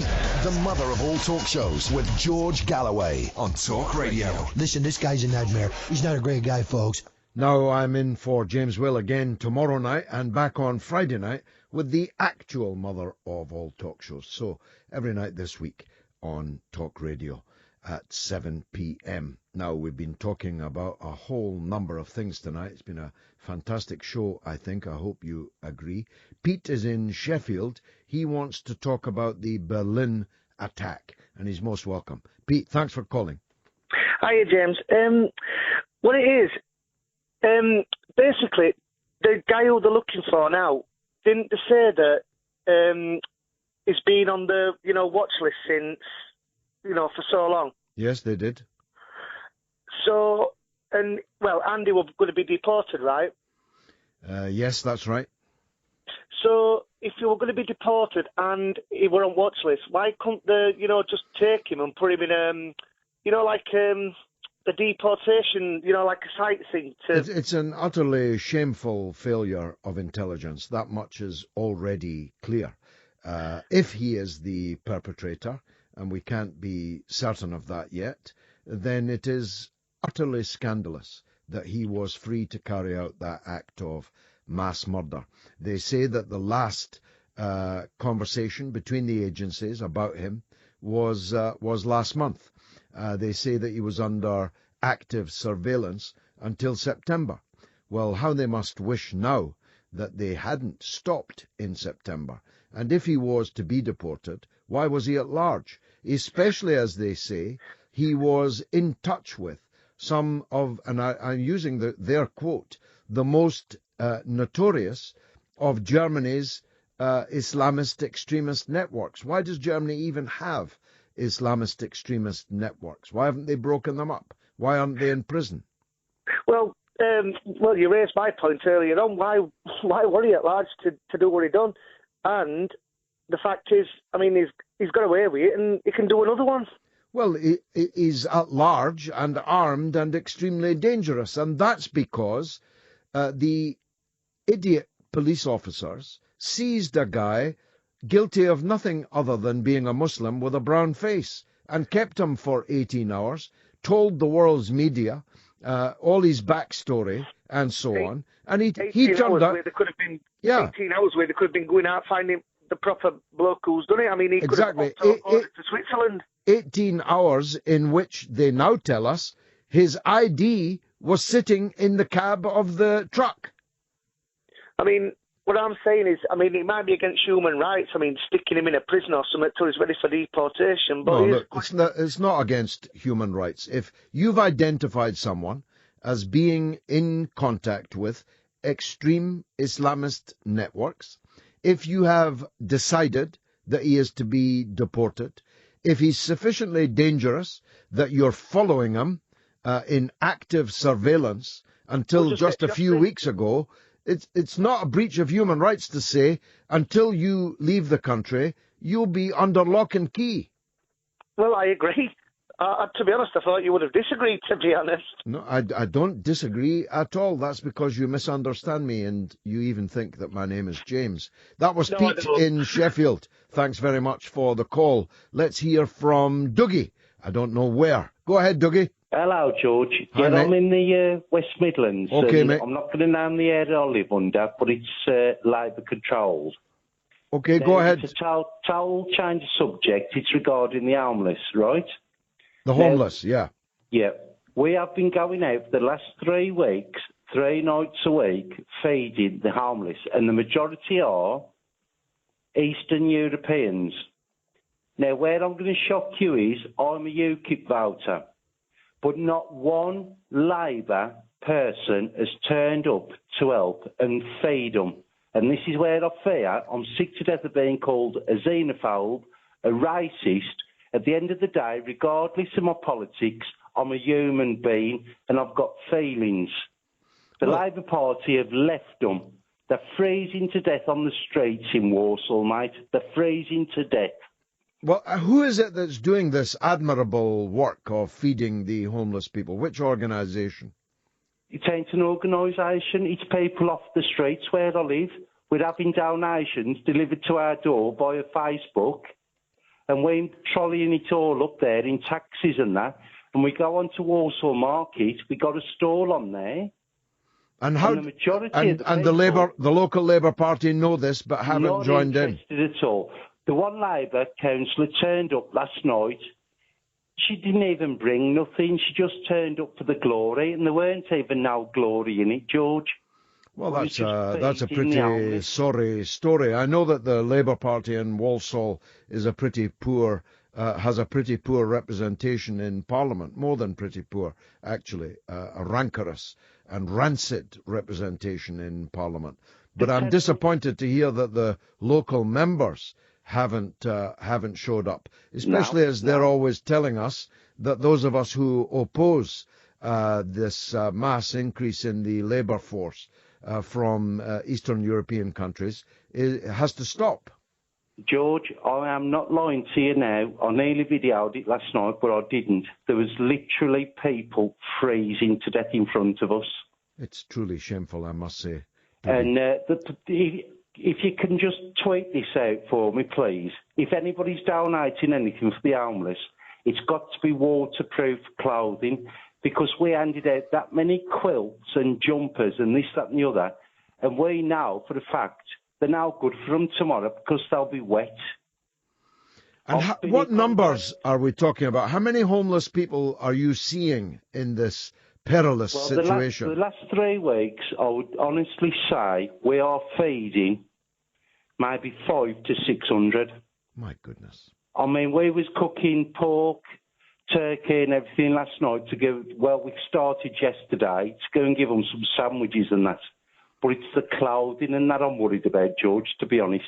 Yeah, I mean, first of all, why should we have that number of homeless? Secondly, if they are homeless, why isn't there a shelter being provided for them, sleeping bags and hot food in a bitter winter, in the sixth richest economy in the world, Dougie?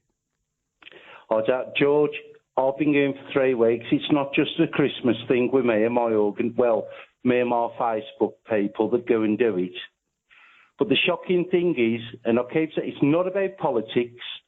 I'm sick to death of being called a xenophobe and a racist, yet Labour don't turn up. There's nobody from Labour there to help these poor souls, and the majority are Eastern Europeans that we're feeding. Well, I hope that message has been heard loud and clear amongst Labour people in Walsall, and I hope that they try to recover some honour in the remaining days. We've been watching people literally freeze to death in front of us, George. It's horrific. Indeed, horrific. Dougie, thanks very much indeed. Norma is my last caller, I think, from Bristol. Let's hear from her. Norma, welcome back. Welcome back, dear. Yeah, You don't get any women ring up, do you? No, not enough. Not enough. No, you don't. Anyway, it's just a quick one, really. I just wonder what the truth of it is. With the Berlin murders and this chap, Anis Amri, it's a bit what Pete was saying from Sheffield. I find it very odd that he would have left his identity within that lorry, and they took a hell of a long time. Surely anybody would find it, but why on earth would, in the first place, he leave it in that vehicle? And it's just unbelievable. I apart from being what you call clots, these people are. It's odd, isn't it? I just wonder what the truth of it is. Well, it's more than odd. It's scarcely believable. If you were about to commit an act of mass murder in a terrorist cause, why would you have your ID on you in the first place? Yeah. If you did have it on you, why would you leave it behind in the cab? Why did the police not find it immediately? There was a dead man in the cab. A mass murder had taken place. How can it be possibly the case that the police officers on the scene did not find an ID card? Why then was an entirely innocent Pakistani arrested and held for 18 hours whilst the actual perpetrator was at large with a gun, presumably preparing to make a last stand somewhere? And then there's the issue of, is it his ID card? What if it's a stolen ID card? What if it's been left there deliberately as a diversion so that everyone's looking for him, but the perpetrator is actually somebody entirely different? I mean, that sounds more plausible, doesn't it, really? Well, it does. Sounds a bit more plausible that you'd leave the wrong one so that they'd all be following somebody else. It does. And then there's the issue of why this man, according to the authorities, who was under actual human physical surveillance for months, why he was allowed off the radar in order to, if it was him, commit this dastardly crime. It's all very, very, very odd. It is, isn't it? Yeah. It's all very odd, and it happens all the time, over and over and over again. And that's why I'm sounding the note of querulousness in this discussion this evening. Norma, thank you very much indeed, as always, for that call. And Norma makes a very good point. It used to be the case on Talk Sport that there was a chronic shortage of women callers, but that was more understandable. On Talk Radio, which is not Talk Sport, though a sister station of Talk Sport, there's absolutely no reason why all the callers should be men. And I will always prioritize any woman caller. I'll take that woman caller before a man because I want to hear from all the voices that are out there in the country. Now, let me round up some of the tweets if I can. Mountain Man reminds us that Benjamin Franklin, one of the framers of the U.S. Constitution, said that those that sacrifice liberty for security will, in the end, enjoy neither liberty nor security. A point very well made. David Lindsay, my old pal up in the north, says the Snoopers Charter, it passed the Lords on the votes of Tories and Blairites. Corbyn needs new peers. Indeed, David, arise, Lord David Lindsay. It would be fate worse than death for you and me, but hey, I'm prepared to do it if you are. Stephen says UK Labour will get my vote whilst Jeremy Corbyn is the leader. And Steve Neri says the EU needs to go back to its original format of a trade-based unity and forget about creating a superstate, as it can't and won't work as it is.